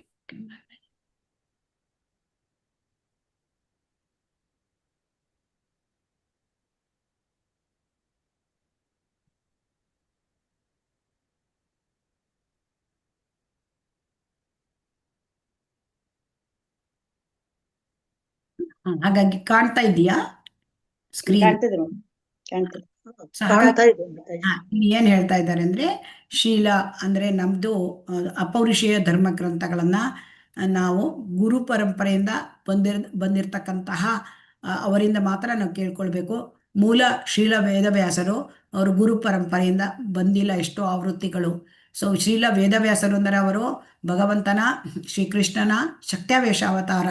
ಸೊ ಹಾಗಾಗಿ ಆ ಗುರು ಪರಂಪರೆಯಿಂದ ಬಂದಿರತಕ್ಕಂಥದ್ದನ್ನು ಮಾತ್ರ ನಾವು ಭಗವದ್ಗೀತೆ, ಭಾಗವತಮ್ಮು ಅದನ್ನು ಓದಬೇಕು. ಅದು ನಾವು ಎಲ್ಲೆಲ್ಲೋ ಯಾವ್ಯಾವುದೋ ಒಂದು ವ್ಯಾಖ್ಯಾನಗಳಿವೆ, ಆ ಪುಸ್ತಕ ನಾನು ಕೊಂಡ್ಕೊಂಡಿದ್ದೇನೆ ಅದು ನಮ್ಮಲ್ಲಿ ಇದೆ ಅಂದರೆ ನಮಗೆ ಅದು ಸರಿಯಾದದ್ದಲ್ಲ. ಅದೇನಾಗುತ್ತೆ ಅಂತಂದ್ರೆ ನಮ್ಮನ್ನು ತಪ್ಪು ದಾರಿಗೆ ಎಳೆದುಕೊಂಡು ಹೋಗುತ್ತೆ. ಸೊ ಹಾಗಾಗಿ ಆ ಒಂದು ಶಿಲ ಪ್ರಭುಪಾದರ ಒಂದು ಬರೆದಿರ್ತಕ್ಕಂಥದ್ದು, ಶಿಲ ಪ್ರಭುಪಾದರು ಅವರು ಇದೇ ಒಂದು ಸಂಪ್ರದಾಯ ಬಂದಿದ್ದಾರೆ. ಸೊ ಹಾಗಾಗಿ ಅದನ್ನ ನಾವು ಫಾಲೋ ಮಾಡ್ತೇವೆ. ಸೊ ಅದನ್ನ ಮಾಡಿದರೆ ನಮಗೆ ಏನಾಗುತ್ತೆ, ಸರಿಯಾದ ಒಂದು ಮಾರ್ಗದರ್ಶನ ಸಿಕ್ಕತ್ತೆ. ಸೊ ಹಾಗಾಗಿ ಇಲ್ಲಿ ಭಗವಂತನೇ ಹೇಳಿದ, ವೇದವ್ಯಾಸನೇ ಬರೆದುಕೊಂಡ ಭಗವದ್ಗೀತೆಯೂ ಇದೆ. ಸೊ ಅದು ಸಂಪ್ರದಾಯದಿಂದ ಬಂದಿದ್ದು. ಸೊ ಇವು ತುಂಬಾ ಮುಖ್ಯವಾದ ಅಪೌರುಷೇಯ ಗ್ರಂಥಗಳು. ಇಲ್ಲಿ ಶ್ರೀಲ ಪ್ರಭುಪಾದರು ಏನ್ ಹೇಳ್ತಾರೆ ಅಂತಂದ್ರೆ, ಭಗವದ್ಗೀತೆ ಮತ್ತು ಶ್ರೀಮದ್ ಭಾಗವತವನ್ನ ನಾವು ಸದಾ ಅದನ್ನ ನಾವು ಶ್ರವಣ ಮಾಡಬೇಕು, ಕೇಳಬೇಕು. ಎಲ್ಲಿಂದ? ಸಂಪ್ರದಾಯದಿಂದ ಬಂದ ಗುರುಗಳಿಂದ ನಾವು ಕೇಳ್ಕೊಳ್ಬೇಕು. ಆಮೇಲೆ ಇಲ್ಲಿ ಏನ್ ಹೇಳ್ತಾರೆ ಅಂದ್ರೆ, ಯಾಕೆ ನಮ್ಗೆ ಇದು ಮುಖ್ಯವಾಗಿದ್ದು ಅಂತಂದ್ರೆ, ಶ್ರೀಮದ್ ಭಗವದ್ಗೀತೆ ಮತ್ತೆ ಭಾಗವತ ಇವೆರಡೂ ಈ ಉಪನಿಷತ್ತುಗಳು, ವೇದಾಂತಗಳು, ವೇದಗಳು ಇವು ಎಲ್ಲದಕ್ಕೂ ಹೊಂದಾಣಿಕೆ ಇದೆ. ವೇದದಲ್ಲಿ ಏನ್ ಹೇಳಿದೆಯೇ ಆ ವೇದಗಳಲ್ಲಿ ಹೇಳಿದ್ದು ವೇದಾಂತ ಸೂತ್ರದಲ್ಲಿದೆ. ಅದು ಮತ್ತೆ ಅಲ್ಲಿ ಹೇಳಿರೋದು ಉಪನಿಷತ್ತುಗಳಲ್ಲೂ ಇದೆ. ಮತ್ತೆ ಉಪನಿಷತ್ತುಗಳಲ್ಲಿ, ವೇದಗಳಲ್ಲಿ, ವೇದಾಂತ ಸೂತ್ರದ ಏನ್ ಹೇಳಿದ್ದಾರೋ ಅದೇ ಭಗವದ್ಗೀತೆಯಲ್ಲೂ ಭಗವಂತನೇ ಹಾಡಿದ್ದಾನೆ. ಅದೇ ಮತ್ತೆ ಶ್ರೀಮದ್ ಭಾಗವತಮಲ್ಲೂ ಇದೆ. ಈಗ ನಮಗೆ ಇದೇ ಒಂದು ಶ್ಲೋಕಕ್ಕೆ ಕೂಡ ನಾವು ನೋಡ್ಬೋದು. ಇಲ್ಲಿ ನೋಡಿ, ಈ ಶ್ಲೋಕದಲ್ಲಿ ನಾವು ತೆಗೆದುಕೊಂಡ್ರೆ, ಈ ಶ್ಲೋಕವನ್ನ ನಾವು ತೆಗೆದುಕೊಂಡ್ರೆ, ಒಂದು ಎಸ್ತು ಸರ್ವಾಣಿ ಭೂತಾನಿ ಆತ್ಮನ್ನೇವ ಅನುಪಶ್ಯತಿ ಸರ್ವಭೂತೇಷು ಚ ಆತ್ಮಾನಂ ತಥೋ ನ ವಿಜುಗುಪ್ಸತೆ. ಸೊ ಇದು ಏನಿದೆ, ಅದು ಭಗವದ್ಗೀತೆಯಲ್ಲೂ ಇದೇ ಇದೆ. ನಾವು ಭಗವದ್ಗೀತೆಯ ಶ್ಲೋಕ 6ನೇ ಅಧ್ಯಾಯದಲ್ಲಿ ಇದೆ.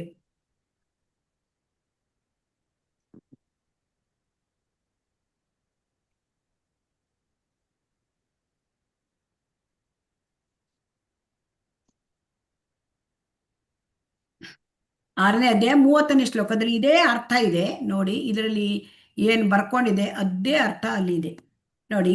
ಯೋಮ ಪಶ್ಯತಿ ಸರ್ವತ್ರ ಸರ್ವಂ ಚ ಮೈ ಪಶ್ಯತಿ ತಸ್ಯ ಅಹಂ ನ ಪ್ರಣಶ್ಯಾಮಿ ಸಚಮೇ ನ ಪ್ರಣಶ್ಯತಿ.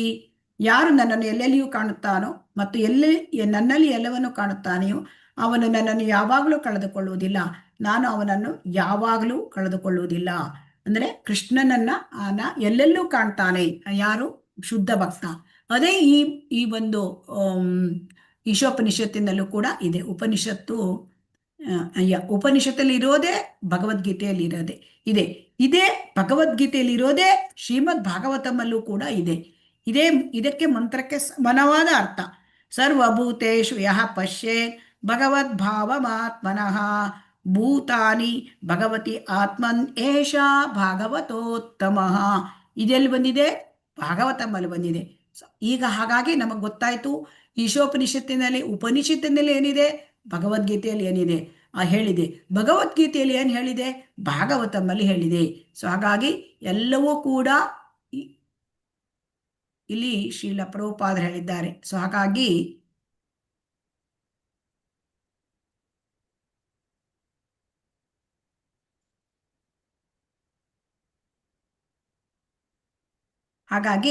ಗೀತೆ ಅಥವಾ ಶ್ರೀಮದ್ ಭಾಗವತದ ತತ್ವಗಳಿಗೆ ವಿರುದ್ಧವಾದ ಯಾವುದೇ ವ್ಯಾಖ್ಯಾನ ಪ್ರಮಾಣಬದ್ಧವಾದುದಲ್ಲ.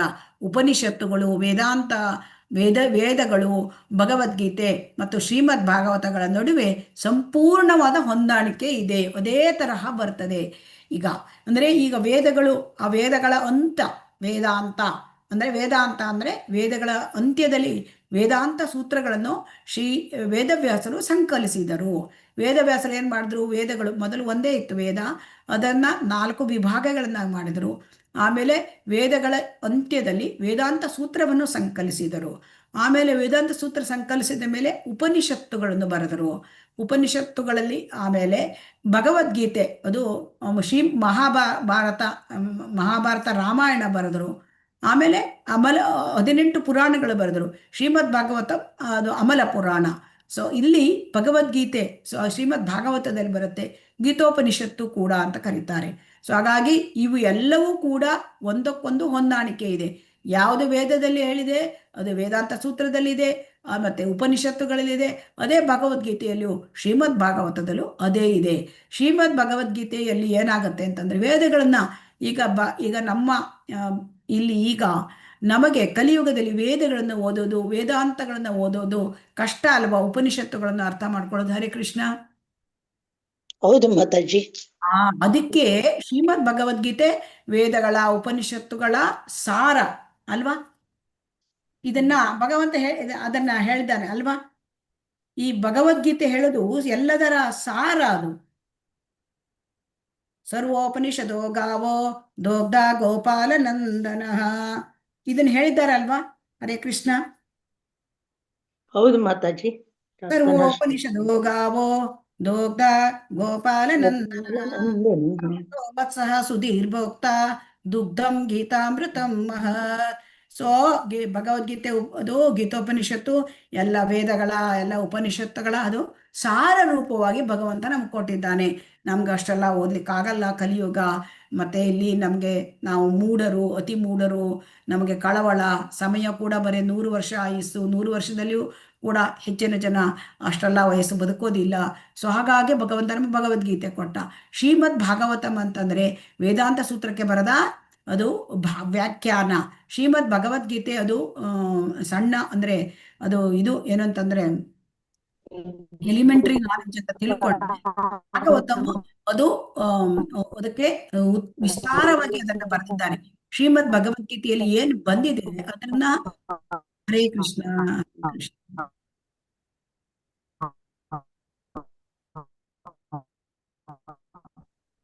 ಎಲ್ಲರೂ ಕೂಡ ಮ್ಯೂಟ್ ಬಟನ್ ನಲ್ಲಿ ಇಟ್ಕೊಳ್ಬೇಕು. ಹರೇ ಕೃಷ್ಣ.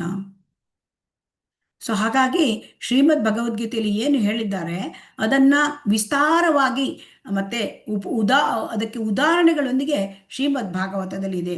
ಸೊ ಆದ್ದರಿಂದ ಅದಕ್ಕೆ ತುಂಬಾ ಸುಂದರವಾದ ಭಾವಾರ್ಥಗಳನ್ನು ತುಂಬಾ ನಮಗೆ ಶ್ರೀಲ ಪ್ರಭುಪಾದರು ಕೊಟ್ಟಿದ್ದಾರೆ. ಸೊ ಹಾಗಾಗಿ ಶ್ರೀಮದ್ ಭಾಗವತದಲ್ಲಿ ಕೂಡ ನಾವು ಅದನ್ನ ಎರಡನ್ನೂ ಕೂಡ ನಮಗೆ ಈಗ ಚೈತನ್ಯ ಮಹಾಪ್ರಭುಗಳು ಶ್ರೀಮದ್ ಭಗವದ್ಗೀತೆ ಭಾಗವತಮು, ಶ್ರೀಲ ಪ್ರಭುಪಾದರು ಅದನ್ನೇ ಹೇಳ್ತಾರೆ. ಸೊ ಅದನ್ನು ಕೊಟ್ಟಿದ್ದಾರೆ. ಸೊ ಆದ್ದರಿಂದ ಇದನ್ನ ನಾವು ಕಲಿಬೇಕು. ವ್ಯಾಸದೇವರ ಗುರು ಪರಂಪರೆಯವರಿಂದ ಅಥವಾ ಕನಿಷ್ಠ ಪಕ್ಷ ದೇವೋತ್ತಮ ಪರಮಪುರುಷ ಹಾಗೂ ಅವರ ನಾನಾ ಶಕ್ತಿಗಳಲ್ಲಿ ನಂಬಿಕೆಯುಳ್ಳವರಿಂದ ಉಪದೇಶಗಳನ್ನು ಪಡೆಯದೆ ಯಾರೂ ಯಾವುದೇ ತೀರ್ಮಾನಕ್ಕೂ ಬರಬಾರದು. ಸೊ ಹಾಗಾಗಿ ಸುಮ್ಮನೆ ಅವರಿವರದ್ದೆಲ್ಲ ವ್ಯಾಖ್ಯಾನ ಓದಬಾರ್ದು. ನಾವು ಗುರು ಪರಂಪರೆಯಿಂದ ಬಂದ ವ್ಯಾಖ್ಯಾನವನ್ನ ನಾವು ಕೇಳಬೇಕು, ಶ್ರವಣ ಮಾಡಬೇಕು, ಅವರಿಂದ ನಾವು ಉಪದೇಶವನ್ನ ಪಡ್ಕೊಳ್ಬೇಕು. ಸೊ ಹಾಗಾಗಿ ಇಲ್ಲಿ ಹರೇ ಕೃಷ್ಣ, ಹರೇ ಕೃಷ್ಣ. ಸೊ ಹಾಗಾಗಿ ನಾವು ಅಂದ್ರೆ ಭಕ್ತರಾಗಬೇಕು, ಭಕ್ತಿಯಲ್ಲಿ ಮುಂದುವರಿಬೇಕು. ನಾವು ಕನಿಷ್ಠ ಭಕ್ತರಾಗಿ ಉಳಿಬಾರ್ದು. ಯಾಕೆಂದ್ರೆ ಕನಿಷ್ಠ ಭಕ್ತರಾಗಿ ಉಳಿದ್ರೆ ಅಪರಾಧಗಳನ್ನು ಮಾಡ್ತಾ ಇರ್ತೇವೆ. ಸೊ ಶ್ರೀಲ ಪ್ರಭುಪಾದರು ಹೇಳಿದರೆ ಮುಂದುವರಿಬೇಕು. ಕೊನೆಯ ಪಕ್ಷ ಮಧ್ಯಮಾಧಿಕಾರಿ ಹಂತಕ್ಕೆ ನಾವು ಬರಬೇಕು. ಮಧ್ಯಮಾಧಿಕಾರಿ ಹಂತದಲ್ಲಿ ಬಂದಾಗ ಮಾತ್ರ ನಮಗೆ ಭಕ್ತಿಯ ಒಂದು ಆ ಶ್ರೀಲ ಪ್ರಭುಪಾದರ ಒಂದು ಯೋಜನೆಯಲ್ಲಿ ಅವರ ಒಂದು ಇದರಲ್ಲಿ ನಮಗೆ ಸೇರ್ಕೊಳ್ಳಿಕ್ಕೆ ಸಹಾಯ ಮಾಡಲಿಕ್ಕೆ ನಮಗೆ ಸಾಧ್ಯ, ಮತ್ತು ನಾವು ಮುಂದುವರ್ಕೊಂಡು ನಮ್ಮ ಭಕ್ತಿಯಲ್ಲಿ ಮುಂದುವರಲಿಕ್ಕೆ ಸಾಧ್ಯ. ಇದೆಲ್ಲ ಹೇಗೆ ಬರುತ್ತೆ ಅಂತ ಈಗ ಇದನ್ನು ನಾವು ಅಂದರೆ ನಾನು ಈ ಬೇರೆಯವರಿಗೂ ಉಪಕಾರ ಮಾಡ್ತೇನೆ ಆ ರೀತಿಯಿಂದ ಬರೋದಿಲ್ಲ. ಆದರೆ ನಾವು ಒಂದು ಭಗವದ್ಗೀತೆ, ಭಾಗವತ ಶ್ರವಣ, ಕೀರ್ತನ, ಜಪ ಮಾಡೋದು, ಸಾಧು ಸಂಘದಲ್ಲಿ ಇರ್ತಕ್ಕಂಥದ್ದು, ವೈಷ್ಣವ ಸೇವೆ ಮಾಡಬೇಕು. ನಾವು ನಿಜವಾಗಿ ಬೆಲೆ ತೆತ್ತಲೇಬೇಕು. ಸುಮ್ಮನೆ ನಾನು ಒಳ್ಳೆಯ ಭಕ್ತ ಅಂತ ಹೇಳ್ಕೊಳ್ಳೋಕ್ಕೆ ಬರೋದಿಲ್ಲ. ನಾವು ಸಾಧನೆಯನ್ನು ಮಾಡಲೇಬೇಕು. ಸಂಘ, ಸಾಧನ ಮತ್ತು ಸೇವೆ ಇವೆಲ್ಲವೂ ಕೂಡ ಬಹಳ ಮುಖ್ಯವಾದದ್ದು. ಸುಮ್ಮನೆ ನಾನು ಒಳ್ಳೆಯ ಭಕ್ತ ಅಂತ ತಿಳ್ಕೊಳ್ಬಾರದು. ಹರೇ ಕೃಷ್ಣ. ಇದನ್ನು ಓದಿ ನೆಕ್ಸ್ಟ್ ಒಂದು ಕೊನೆಯ ಒಂದು ಹರೇ ಕೃಷ್ಣ ಮಾತಾಜಿ. ಓದಿ. ಭಗವದ್ಗೀತೆಯ 6ನೇ ಅಧ್ಯಾಯ 9ನೇ ಶ್ಲೋಕದ ಪ್ರಕಾರ ಈಗಾಗಲೇ 18.54 ಅದು ಸ್ವಲ್ಪ ತಪ್ಪಾಗಿ ಪ್ರಿಂಟ್ ಆಗಿದೆ. ಹರೇ ಕೃಷ್ಣ. ಓಕೆ ಮಾತಾಜಿ. ಭಗವದ್ಗೀತೆಯ ಪ್ರಕಾರ ಈಗಾಗಲೇ ಮುಕ್ತ ನೆಲೆಯಲ್ಲಿರುವವನು ಉತ್ತಮ ಅಧಿಕಾರಿಯಾದ ಭಕ್ತನಾಗಿ ಪ್ರತಿಯೊಬ್ಬ ಜೀವಿಯನ್ನು ಸ್ವಂತ ಸೋದರನಂತೆ ನೋಡಬಹುದು. ಸದಾ ಐಹಿಕ ಲಾಭಾಕಾಂಕ್ಷೆಯಲ್ಲೇ ಇರುವ ರಾಜಕಾರಣಿಗಳಿಗೆ ಈ ದೃಷ್ಟಿ ಇರುವುದಿಲ್ಲ. ಉತ್ತಮ ಅಧಿಕಾರಿಯಂತೆ ನಟಿಸುವವನು ಪ್ರಸಿದ್ಧಿಗಾಗಿಯೇ, ಐಹಿಕ ಲಾಭಕ್ಕಾಗಿಯೇ ತನ್ನ ಬಾಹ್ಯ ದೇಹದ ಸೇವೆ ಮಾಡಬಹುದು. ಆದರೆ ಅವನು ಆತ್ಮ ಸೇವೆ ಮಾಡುವನು. ಹಾಗೆ ನಟಿಸುವವನಿಗೆ ಆತ್ಮ ಸೇವೆ ಮಾಡನು. ಮಾಡಬಹುದು. ಆದರೆ ಆತ್ಮನ ಸೇವೆ ಮಾಡನು ಅಂದ್ರೆ ಮಾಡುವುದಿಲ್ಲ. ಹಾ ಮಾತಾಜಿ. ಆದರೆ ಅವನು ಆತ್ಮನ ಸೇವೆ ಮಾಡನು. ಹಾಗೆ ನಟಿಸುವವನಿಗೆ ಆಧ್ಯಾತ್ಮಿಕ ಲೋಕದ ವಿಷಯವೇ ಗೊತ್ತಿರುವುದಿಲ್ಲ. ಉತ್ತಮ ಅಧಿಕಾರಿಯು ಜೀವಿಯ ಆತ್ಮವನ್ನು ನೋಡುತ್ತಾನೆ ಮತ್ತು ಅವನನ್ನು ಚೇತನಾತ್ಮನವಾಗಿ ಸೇವೆ ಮಾಡುತ್ತಾನೆ. ಹೀಗಾಗಿ ಐಹಿಕ ಅಂಶಯವನ್ನು ತಂತಾನೇ ಸೇವೆ ಮಾಡಿದಂತಾಗುತ್ತದೆ. ಹರೇ ಕೃಷ್ಣ ಮಾತಾಜಿ. ಹರೇ ಕೃಷ್ಣ. ಸೊ ಹಾಗಾಗಿ ಈಗ ನಾವು ತಿಳ್ಕೊಳ್ಬೇಕು, ಶಿಲ ಪ್ರಭುಪಾದರು ಏನ್ ಹೇಳ್ತಾ ಇದ್ದಾರೆ ಅಂತಂದ್ರೆ, ಈಗಾಗಲೇ ಮುಕ್ತ ನೆಲೆ ಅಂತಂದ್ರೆ ಈ 3 ಗುಣಗಳಿಂದ ಹೊರಗೆ ಬರೋದು. ಸೊ ಆ ನೆಲೆಗೆ ಬಂದಾಗ ಉತ್ತಮ ಭಕ್ತರಾಗಬಹುದು. ಆಗ ಪ್ರತಿಯೊಬ್ಬ ಜೀವಿಯಲ್ಲಿಯೂ ಕೂಡ ಸ್ವಂತ ಸೋದರ ಅಂದ್ರೆ ವಸುದೇವ ಕುಟುಂಬಕ, ನನ್ನ ಸೋದರ, ಈ ಒಂದು ಬೇರೆ ಯಾವ ಜೀವಿಗಳಿಂದ ನೋಡಿದ್ರು ಅವ್ನು ನನ್ನ ಸೋದರ, ಈ ಭಾವನೆ ಬರ್ತದೆ. ಅದು ಬಿಟ್ರೆ ನಾನು ಸದಾ ಐಹಿಕ ಲಾಭಾಕಾಂಕ್ಷೆಯಲ್ಲಿದ್ರೆ ಈ ದೃಷ್ಟಿ ಇರುವುದಿಲ್ಲ. ಅದಕ್ಕೆ ಶ್ಲೋಕವನ್ನು ನೋಡೋಣ. 54ನೇ ಶ್ಲೋಕ, ಅದು 18ನೇ ಅಧ್ಯಾಯ. ಬ್ರಹ್ಮಭೂತಃ ಪ್ರಸನ್ನಾತ್ಮಾನ ಶೋಚತಿ ನ ಕಾಂಕ್ಷತಿ ಸಮಃ ಸರ್ವೇಷು ಭೂತೇಷು ಮದ್ಭಕ್ತಿಂ ಲಭತೆ ಪರಾಂ. ಅಂದ್ರೆ ಎಲ್ಲ ಜೀವಿಗಳನ್ನು ಸಮತ್ವದಿಂದ ಹೇಗೆ ನೋಡುವುದು ಅಂತಂದ್ರೆ ಬ್ರಹ್ಮನ್ ಸಾಕ್ಷಾತ್ಕಾರ ಅಂದ್ರೆ ಅವನು 3 ಗುಣಗಳಿಂದ ಹೊರಬಂದಿರ್ತಾನೆ. ಸೊ 3 ಗುಣಗಳಿಂದ ನಮಗೆ 3 ಗುಣಗಳಿರೋದ್ರಿಂದ ನಮ್ಗೆ ಇದೆಲ್ಲ ಬೇರೆ ಬೇರೆ ದೈಹಿಕ ಭಾವನೆ. ಸೊ ಆ ದೈಹಿಕ ಭಾವನೆಯಿಂದ ಹೊರಗೆ ಬರಬೇಕು ಅಂದ್ರೆ ಬ್ರಹ್ಮನ್ ಸಾಕ್ಷಾತ್ಕಾರ ಮಾಡ್ಕೊಳ್ಬೇಕು. ಬ್ರಹ್ಮನ್ ಸಾಕ್ಷಾತ್ಕಾರ ಮಾಡ್ಕೊಂಡ್ರೆ ಅವಾಗ ಏನಾಗುತ್ತೆ, ಬ್ರಹ್ಮಭೂತ ಪ್ರಸನ್ನಾತ್ಮ. ಯಾವಾಗ ಆ 3 ಗುಣಗಳಿಂದ ಹೊರಗೆ ಬರ್ತಾನೆ ಆಗ ಅವನು ಸಂಪೂರ್ಣವಾಗಿ ಪ್ರಸನ್ನ, ಅಂದ್ರೆ ಮನಸ್ಸು ಅಷ್ಟು ಸಂತೋಷದಿಂದ ಪ್ರಸನ್ನನಾಗಿರ್ತಾನೆ. ಅವನು ಯಾವತ್ತೂ ಶೋಕ ಮಾಡೋದಿಲ್ಲ. ನನಗೆ ಅದು ಸಿಕ್ಲಿಲ್ಲ, ಇದು ಸಿಕ್ಲಿಲ್ಲ, ಇದು ದುಃಖ ಇರೋದಿಲ್ಲ. ಅಥವಾ ಅವನು ಏನನ್ನು ನಕಾಂಕ್ಷತಿ, ಏನನ್ನೂ ಬಯಸೋದಿಲ್ಲ. ಸೊ ಈ ಸ್ಥಿತಿ, ಆ ಬ್ರಹ್ಮಭೂತ ಸ್ಥಿತಿಯಲ್ಲಿ ಎಲ್ಲ ಜೀವಿಗಳನ್ನು ಒಂದೇ ಸಮನಾಗಿ ನೋಡ್ಲಿಕ್ಕೆ ಸಾಧ್ಯ. ಈಗ ಒಂದೇ ಸಮನಾಗಿ ಹೇಗೆ ನೋಡ್ಲಿಕ್ಕೆ ಸಾಧ್ಯ ಅಂತಂದ್ರೆ, ಈಗ ಬದುಕಿನ ನಾವು ಐಹಿಕ ಪರಿಕಲ್ಪನೆಯಲ್ಲಿ ನಮಗೇನಾಗತ್ತೆ, ನಮಗೆ ಅದು ಸಿಕ್ಲಿಲ್ಲ, ಇದು ಸಿಕ್ಲ, ದುಃಖ ಬರ್ತದೆ. ಸೊ ಆಮೇಲೆ ಮೋಹ ಇರ್ತದೆ ನಮಗೆ. ಸೊ ಅದು ಬೇಕು ಇದು ಬೇಕು ಅಂತ ಇರುತ್ತೆ, ಅದೇ ಕಾಂಕ್ಷತಿ, ಅದು ಬೇಕು ಇದು ಬೇಕು. ಆದರೆ ಯಾವಾಗ ಈ ಮುಕ್ತ ನೆಲೆ ಅಂದ್ರೆ 3 ಗುಣಗಳನ್ನ ಮೀರಿದ ನೆಲೆ, ಅಲ್ಲಿ ಯಾವ ದುಃಖವೂ ಇಲ್ಲ, ಯಾವ ಮೋಹವೂ ಇಲ್ಲ. ಆ ಪರಿಸ್ಥಿತಿಯಲ್ಲಿ ಏನಾಗತ್ತೆ, ಭಕ್ತಿ ಸೇವೆಯಲ್ಲಿ ತೊಡಗಲಿಕ್ಕೆ ಸಾಧ್ಯ. ಸೊ ಭಗವಂತನ ಭಕ್ತಿ ಸೇವೆಯಲ್ಲಿ ನಿರತನಾದವನು ಈಗಾಗಲೇ ಆ ಸ್ಥಿತಿಯನ್ನ, ಮುಕ್ತ ಸ್ಥಿತಿಗೆ ಬಂದ್ಬಿಟ್ಟಿರ್ತಾನೆ. ಯಾಕೆ ಅಂತಂದ್ರೆ ಮುಕ್ತ ಸ್ಥಿತಿಗೆ ಅಥವಾ ಆ ಪರಮ ಸತ್ಯದ ಜೊತೆಗೆ ನಾವು ಇರೋದು ಅಂತಂದ್ರೆ ಅದು ಆ ಭಗವಂತನ ಆ ಒಂದು ಮುಕ್ತ ಸ್ಥಿತಿಗೆ ಬರದೆ ನಮಗೆ ಭಕ್ತಿ ಸೇವೆ ಮಾಡ್ಲಿಕ್ಕೆ ಆಗೋದಿಲ್ಲ. ಸೊ ಹಾಗಾಗಿ ಭಕ್ತಿ ಸೇವೆ ಮಾಡಬೇಕು ಅಂತಂದ್ರೆ ಈ ಒಂದು ಸ್ಥಿತಿಗೆ ಬಂದು, ಬ್ರಹ್ಮಭೂತ ಸ್ಥಿತಿಗೆ ಬಂದು ಭಕ್ತಿ ಸೇವೆ ಮಾಡುವುದು. ಸೊ ಆದರೆ ಉತ್ತಮ ಅಧಿಕಾರಿಯಾದವನು ಅವನು ಈ ಸ್ಥಿತಿಯಲ್ಲಿ ಇದ್ದಿರ್ತಾನೆ. ಸೊ ಹಾಗಾಗಿ ಅವನು ಏನ್ ಮಾಡ್ತಾನೆ, ಆತ್ಮದ ಸೇವೆ ಮಾಡ್ತಾನೆ. ಅವನು ಏನ್ ಮಾಡ್ತಾನೆ, ಆತ್ಮದ ಸೇವೆ ಅಂದ್ರೆ ಇನ್ನೊಬ್ಬ ಆತ್ಮ. ಸೊ ಅವನಿಗೆ ಪರದುಃಖ ದುಃಖಿ ಬೇರೊಬ್ಬ ಆತ್ಮ, ಅವನಿಗೆ ಗೊತ್ತಿಲ್ಲ ಭಗವಂತನ ವಿಷಯ. ಸೊ ಹಾಗೆ ಅವನು ಆತ್ಮದ ಸೇವೆ ಮಾಡ್ತಾನೆ. ಅವನಿಗೆ ಆ ಒಂದು ಆತ್ಮ ಸೇವೆ ಮಾಡೋದ್ರಿಂದ ಅವನು ದೇಹದ ಸೇವೆ ತನ್ನಿಂತಾನೆ ಆಗೋಗ್ತದೆ. ಯಾವಾಗ ಆತ್ಮವನ್ನು ಉತ್ಕರ್ಷ ಮಾಡ್ಕೊಳ್ತೇವೆ ಅವನ ದೇಹದ ಸೇವೆ ತನ್ನಿಂತಾನೆ ಆಗತ್ತೆ ಅಂತ ಹೇಳ್ತಾರೆ. ಆದರೆ ಇಲ್ಲಿ ಇದು ನಿಜವಾದ ಒಬ್ಬ ಭಕ್ತ, ಉತ್ತಮ ಭಕ್ತ ಮಾಡ್ತಕ್ಕಂಥದ್ದು. ಆದರೆ ಉತ್ತಮ ಭಕ್ತ ಆಧ್ಯಾತ್ಮಿಕ ಲೋಕದ ಎಲ್ಲ ವಿಷಯ ಗೊತ್ತಿರುತ್ತೆ, ಆತ್ಮ ಪರಮಾತ್ಮನ ವಿಷಯ ಎಲ್ಲ ಗೊತ್ತಿರುತ್ತೆ. ಸೊ ಆದರೆ ಇಲ್ಲಿ ಇರ್ತಕ್ಕಂತಹ ರಾಜಕಾರಣಿಗಳು ಅವರು ಎಲ್ಲರಿಗೂ ಒಳ್ಳೇದು ಮಾಡ್ತೇವೆ ಅಂತ ಹೇಳ್ತಾರೆ. ಆದರೆ ರಾಜಕಾರಣಿಗಳಿಗೆ ಈ ದೃಷ್ಟಿ ಇರುತ್ತಾ? ಹರೇ ಕೃಷ್ಣ. ಈ ದೃಷ್ಟಿ ಇರೋದಿಲ್ಲ. ಅವ್ರಿಗೆ ಆತ್ಮ ಅಂದ್ರೆ ಏನು, ಪರಮಾತ್ಮ ಅಂದ್ರೆ ಏನು, ಭಗವಂತನ ಲೋಕ ಏನು, ಇದೆಲ್ಲ ಗೊತ್ತಿರುತ್ತಾ? ಹರೇ ಕೃಷ್ಣ, ಇದೆಲ್ಲ ಗೊತ್ತಿರುತ್ತಾ? ಇಲ್ಲ ಮಾತಾಜಿ. ಹಾಗಾಗಿ ಇಲ್ಲಿ ನಾವೇನ್ ತಿಳ್ಕೊಂಡು, ಹರೇ ಕೃಷ್ಣ, ಮ್ಯೂಟ್ ಮಾಡಿ ಮಾತಾಜಿ. ಹರೇ ಕೃಷ್ಣ. ಅಲ್ಲಿ ನಿಮ್ಮಲ್ಲಿ ಏನಾದರೂ ಮಾತುಕತೆ ಇದ್ರೆ ದಯವಿಟ್ಟು ಮ್ಯೂಟ್ ಮಾಡ್ಕೊಳ್ಬೇಕು. ಸೊ ಹಾಗಾಗಿ ಇವತ್ತಿನ ಶ್ಲೋಕದಲ್ಲಿ ನಾವೇನು ನೋಡ್ತಾ ಇದ್ದೇವೆ, ಮಂತ್ರ, ಇವತ್ತಿನ ಮಂತ್ರ, ಯಸ್ತು ಸರ್ವಾಣಿ ಭೂತಾನಿ ಆತ್ಮನ್ನೇವ ಅನುಪಶ್ಯತಿ ಸರ್ವಭೂತೇಷು ಚ ಆತ್ಮಾನಂ ತಥೋ ನ ವಿಜುಗುಪ್ಸತೆ. ಇಲ್ಲಿ ಏನ್ ಹೇಳ್ತಾ ಇದ್ದೇವೆ ಅಂದ್ರೆ, ನಾವು ನಿನ್ನೆ ಮಂತ್ರ 5ರಲ್ಲಿ ಭಗವಂತನ ತಿಳ್ಕೊಳ್ಳಿಕ್ಕೆ ಸಾಧ್ಯ ಇಲ್ಲ, ಅವನಲ್ಲಿ ಅಚಿಂತ ಶಕ್ತಿಗಳಿವೆ. ಹಾಗಾದ್ರೆ ನಾವು ಹೇಗೆ ತಿಳ್ಕೊಳ್ಳೋದು? ನಮ್ಮ ಸುತ್ತಲಿನ ವಸ್ತುಗಳನ್ನು, ಆ ಜೀವಿಗಳನ್ನು ನೋಡುವುದರ ಮೂಲಕ ನಮಗೆ ಆ ಒಂದು ಸ್ಪಿರಿಚುವಲ್ ವಿಷನ್, ಅಂದ್ರೆ ಆಧ್ಯಾತ್ಮಿಕ ಕಣ್ಣು ಅದು ಬರಬೇಕು. ಸೊ ಅದಕ್ಕೆ ಈ ಆಧ್ಯಾತ್ಮಿಕ ಕಣ್ಣು, ಸ್ಪಿರಿಚುವಲ್ ವಿಷನ್ ಯಾರಿಗಿದೆ? ಶುದ್ಧ ಭಕ್ತರಿಗೆ, ಅಂದರೆ ಭಗವತೋತ್ತಮರಿಗೆ ಇದೆ. ಸೊ ಅವರು ಎಲ್ಲವುದನ್ನು ಕೂಡ ಅವರು ಪ್ರತಿಯೊಂದನ್ನು ಕೂಡ ಭಗವಂತನಿಗೆ ಸಂಬಂಧಪಟ್ಟಿದ್ದು, ಇದೆಲ್ಲವೂ ಭಗವಂತನಿಂದ ಬಂದಿದ್ದು. ಅಂದರೆ ಶುದ್ಧ ಭಕ್ತರು ಯಾವ ಥರ ಇರ್ತಾರೆ ಅಂತಂದರೆ, ಅವರು ಎಲ್ಲರನ್ನೂ ಭಕ್ತರು ಅಂತ ತಿಳ್ಕೊಂಡ್ಬಿಡ್ತಾರೆ. ಯಾರನ್ನು ಅವರು ಅಂದರೆ ಇದನ್ನೇ ಮಾಡೋದಿಲ್ಲ, ಅಂದರೆ ಅವರು ಡಿಫ್ರೆನ್ಸಿಯೇಷನ್ ಮಾಡೋದಿಲ್ಲ, ಸಮಪಶ್ಯತಿ.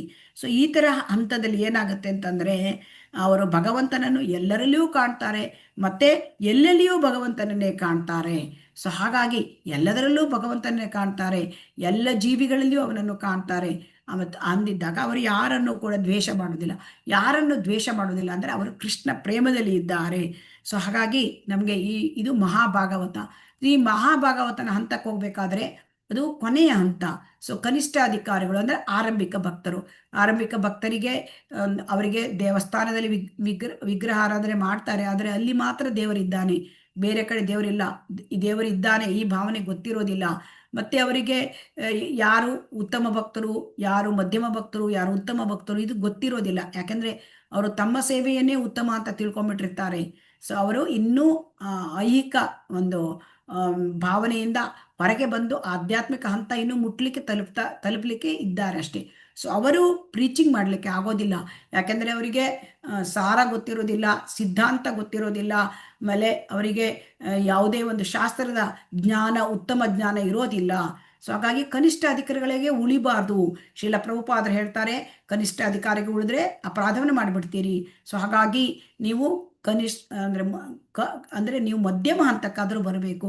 ಮಧ್ಯಮ ಹಂತಕ್ಕೆ ಅಂದರೆ ಮಧ್ಯಮ ಹಂತದ ಭಕ್ತ ಏನು ಮಾಡ್ತಾನೆ? ಭಗವಂತ ಮತ್ತೆ 4 ತತ್ವಗಳನ್ನು ಅನುಸರಿಸ್ತಾನೆ. ಪರಮಪ್ರಭುವನ್ನು ನೋಡ್ತಾನೆ, ಅವನನ್ನು ಭಗವಂತನನ್ನು ಪ್ರೇಮ ವಸ್ತು ಎಂದು ಆರಾಧಿಸುತ್ತಾನೆ. ಆಮೇಲೆ ಭಕ್ತಿ ಸೇವೆಯಲ್ಲಿ ಇರ್ತಕ್ಕಂಥ ಭಕ್ತರನ್ನು ಅವನು ಸ್ನೇಹ ಮಾಡ್ತಾನೆ. ಭಗವಂತನ ಜ್ಞಾನವೇ ಇಲ್ಲದ ಅಜ್ಞಾನಿಗಳಿಗೆ ಅವನು ಇದನ್ನು ಮಾಡ್ತಾನೆ, ಭಕ್ತಿಯನ್ನ ಪ್ರಚಾರ ಮಾಡ್ತಾನೆ. ಭಕ್ತಿಯನ್ನ ಅವನ ಆ ಅಜ್ಞಾನಿಗಳ ಹೃದಯದಲ್ಲಿ ಇರ್ತಕ್ಕಂಥ ಭಗವತ್ ಪ್ರೇಮ ಸುಪ್ತವಾಗಿರ್ತಕ್ಕಂಥದ್ದು ಅದನ್ನು ಅವನು ಜಾಗೃತಗೊಳಿಸ್ತಾನೆ. ಮತ್ತೆ ದ್ವೇಷಿಸುವ ನಾಸ್ತಿಕರನ್ನು ಅವನು ಭಗವಂತನನ್ನ ಹೆಸರೇ ಎತ್ತಿದರೆ ಆಗದ ನಾಸ್ತಿಕರ ಬಳಿ ಅವನು ಸುಳಿಯೋದಿಲ್ಲ. ಸೊ ಆದ್ದರಿಂದ ನಮಗೆ ಹೇಗೆ ನಾವು ಮಧ್ಯಮ ಹಂತದಿಂದ ಕನಿಷ್ಠ ಹಂತದಿಂದ ಮಧ್ಯಮ ಹಂತಕ್ಕೆ ಬರುವುದು? ಹರೇ ಕೃಷ್ಣ, ಯಾರಾದರೂ ಹೇಳ್ತೀರಾ? ಈಗ ಎಲ್ಲ ಕನಿಷ್ಠ ಆರಂಭಿಕ ಭಕ್ತರು ಹೇಗೆ ಮಧ್ಯಮ ಹಂತಕ್ಕೆ ಬರುವುದು? ಹರೇ ಕೃಷ್ಣ. ನಮ್ಮ ಕೃಷ್ಣ ಬಗ್ಗೆ ಏನು ಪ್ರಚಾರ ಮಾಡಬೇಕು. ನಾವು ಹೇಗೆ ಮಾಡಬೇಕು? ನಾವು ಭಗವಂತನ ಸೇವೆ ಮಾಡಿ, ಭಗವಂತನ ನಾಮ ಜಪ ಮಾಡಿ, ಮತ್ತೆ ಭಗವಂತನ ನಂಬಿಕೆ ಇಟ್ಟು ದೃಢ ನಿಶ್ಚಯದಿಂದ ಸೇವೆ ಮಾಡೋದು. ಏನ್ ಹೇಳಿದ್ರಿ ನೀವು? ಜಪ ಮಾಡೋದು, ಸೇವೆ ಮಾಡೋದು ಹೇಳಿದ್ರಿ, ಮತ್ತೇನು? ಹರೇ ಕೃಷ್ಣ. ಭಗವಂತನ ಮೇಲೆ ನಂಬಿಕೆ ಇಡ್ಬೇಕು ಮಾತಾಜಿ. ದೇವೋತ್ತಮ ಪರಮಪುರುಷ ಅಂತ ಒಪ್ಕೋಬೇಕು ಫಸ್ಟ್. ದೇವೋತ್ತಮ ಪರಮಪುರುಷ ಅಂತ ಕನಿಷ್ಠ ವ್ಯಕ್ತಿ ಒಪ್ಕೊಂಡಿದ್ದಾನೆ. ನಾನೇ ಕೇಳ್ತಿರೋ ಪ್ರಶ್ನೆ, ಕನಿಷ್ಠ ಅಧಿಕಾರಿ ಮಧ್ಯಮ ಅಧಿಕಾರಿ ಆಗ್ಲಿಕ್ಕೆ ಹೇಗೆ ಸಾಧ್ಯ? ಆಶ್ರಯ ಪಡೆದು ಮಾತಾಜಿ. ಹರೇ ಕೃಷ್ಣ. ಭಾಗವತೋತ್ತಮರಿಂದ ಕಲಿಯಬೇಕು, ಭಾಗವತೋತ್ತಮರಿಂದ. ಸೊ ಭಕ್ತಿ ಸೇವೆಯಲ್ಲಿ ನಾವು ಮಧ್ಯಮ ಅಧಿಕಾರಿಗಳಾಗಬೇಕಾದ್ರೆ ಕನಿಷ್ಠ ಅಧಿಕಾರಿ ಹಂತದಲ್ಲಿ ನಾವು ಇರಬಾರದು. ಯಾಕೆಂದ್ರೆ ಅಪರಾಧಗಳನ್ನೇ ಮಾಡಿಬಿಡ್ತೇವೆ ನಮಗೆ. ಹಾಗಾಗಿ ನಾವು ಮಧ್ಯಮ ಅಧಿಕಾರಿ ಆಗ್ಬೇಕು ಅಂತ ಶ್ರೀಲ ಪ್ರಭುಪಾದರು ಹೇಳಿದ್ದಾರೆ. ಹಾಗಾದ್ರೆ ಮಧ್ಯಮ ಅಧಿಕಾರಿಗಳು ಆಗೋದು ಹೇಗೆ ಅಂತಂದ್ರೆ, ನಾವು ನಮ್ಮ ಸಾಧನೆ ಅಂದರೆ ನಮ್ಮ ಜಪವನ್ನು ಮಾಡೋದು, ಕೀರ್ತನೆಯನ್ನು ಮಾಡೋದು, ಸಾಧನೆ ಶ್ರವಣವನ್ನು ಮಾಡೋದು, ಆಮೇಲೆ ಮಧ್ಯಮ ಅಧಿಕಾರಿಗಳ ಒಂದು ಇದರಲ್ಲಿ ಸಂಪರ್ಕದಲ್ಲಿ ಇರುವುದು, ಆಮೇಲೆ ಆ ಒಂದು ಶ್ರವಣ ಭಗವದ್ಗೀತೆ ಭಾಗವತವನ್ನು ಶ್ರವಣ ಮಾಡೋದು, ಕೇಳೋದು, ಸಾಧನೆ ನಮ್ಮ ಭಕ್ತಿ ಸಾಧನೆಯನ್ನು ಮಾಡೋದು, ಮತ್ತು ವೈಷ್ಣವ ಸೇವೆ ಇದನ್ನು ಮಾಡ್ತಾನೆ ಇರಬೇಕು. ಈ ಥರ ಕಂಟಿನ್ಯೂಸ್ ಆಗಿ ಮಾಡ್ತಾ ಸತತವಾಗಿ ಮಾಡ್ತಾ ಇದ್ರೆ ಯಾವಾಗ ಜಪವನ್ನು ಮಾಡ್ತಾ ಮಾಡ್ತಾ ಮಾಡ್ತಾ ಮಾಡ್ತಾ ಕೀರ್ತನೆ ಹರಿನಾಮ ಕೀರ್ತನೆ ಮಾಡ್ತಾ ಮಾಡ್ತಾ ಶ್ರವಣ ಮಾಡ್ತಾ ಮಾಡ್ತಾ ಭಕ್ತರ ಸಂಘದಲ್ಲಿ ಇರ್ತಾ ಏನಾಗ್ತಾನೆ, ಭಕ್ತನಿಗೆ ನಿಧಾನವಾಗಿ ಶಾಸ್ತ್ರಜ್ಞಾನ ಬರ್ತದೆ. ಆಮೇಲೆ ಭಕ್ತನಿಗೆ ಎಲ್ಲವೂ ಕೂಡ ಅರಿವು ಉಂಟಾಗತ್ತೆ. ಸೊ ಅದು ಆಗ ಮಧ್ಯಮ ಹಂತಕ್ಕೆ ಆಗ ಅರ್ಥ ಆಗುತ್ತೆ. ಓಹೋ, ಭಗವಂತನ ಭಕ್ತರಲ್ಲೂ ಕೂಡ 3 ಹಂತ ಇದೆ. ಕನಿಷ್ಠ ಹಂತ, ಮಧ್ಯಮ ಹಂತ ಮತ್ತೆ ಉತ್ತಮ ಹಂತ ಇದೆ. ಮತ್ತೆ ನಾವು ನಮಗೆ ಕೃಷ್ಣ ಪ್ರಜ್ಞೆ ಇಲ್ಲದ ಒಂದು ಜ್ಞಾನವೇ ಇಲ್ಲದ, ಭಗವಂತನ ಬಗ್ಗೆ ಜ್ಞಾನವೇ ಇಲ್ಲದ ಜನರಿಗೆ ನಾವು ಕೃಷ್ಣ ಪ್ರಜ್ಞೆಯನ್ನು ಕೊಡಬೇಕು. ಇದು ಅವರಿಗೆ ಗೊತ್ತಾಗತ್ತೆ.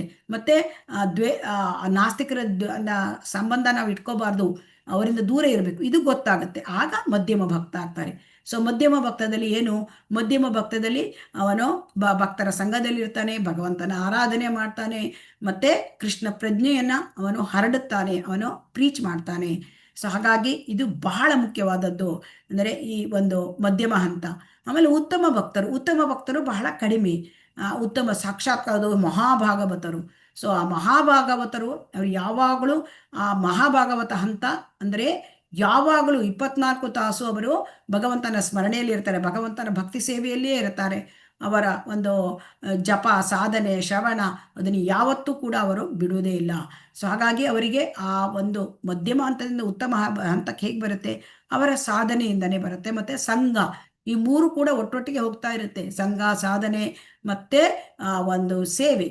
ಸೊ ಇದನ್ನ ಮಾಡಿದಾಗ ಅವರು ಅತ್ಯುತ್ತಮ ಹಂತಕ್ಕೆ ಬರ್ತಾರೆ, ಅಂದ್ರೆ ಕೃಷ್ಣ ಪ್ರೇಮವನ್ನು ಸಾಧಿಸ್ತಾರೆ. ಕೃಷ್ಣ ಪ್ರೇಮ ಹೇಗೆ ಬರುತ್ತೆ? ಶ್ರದ್ಧಾ, ಸಾಧು ಸಂಘ, ಭಜನ ಕ್ರಿಯೆ, ಅನರ್ಥ ನಿವೃತ್ತಿ, ಮತ್ತೆ ನಿಷ್ಠ, ರುಚಿ, ಆಸಕ್ತಿ, ಭಾವ, ಪ್ರೇಮ. ಸೊ ಅವರು ಯಾವಾಗ ಈ ತರ ಮಾಡ್ತಾ ಇರ್ತಾರೆ, ಅನರ್ಥ ನಿವೃತ್ತಿ ಆಗತ್ತೆ. ಎಲ್ಲಿಂದ? ಶ್ರದ್ಧಾ, ಸಾಧು ಸಂಘ, ಭಜನ ಕ್ರಿಯೆ, ಆಮೇಲೆ ಅನರ್ಥ ನಿವೃತ್ತಿ, ಅದಾದ ಮೇಲೆ ರುಚಿ, ಆಸಕ್ತಿ, ಭಾವ, ಪ್ರೇಮ. ಸೊ ಇವರು ಪ್ರೇಮ ಹಂತದಲ್ಲಿ ಇರ್ತಾರೆ.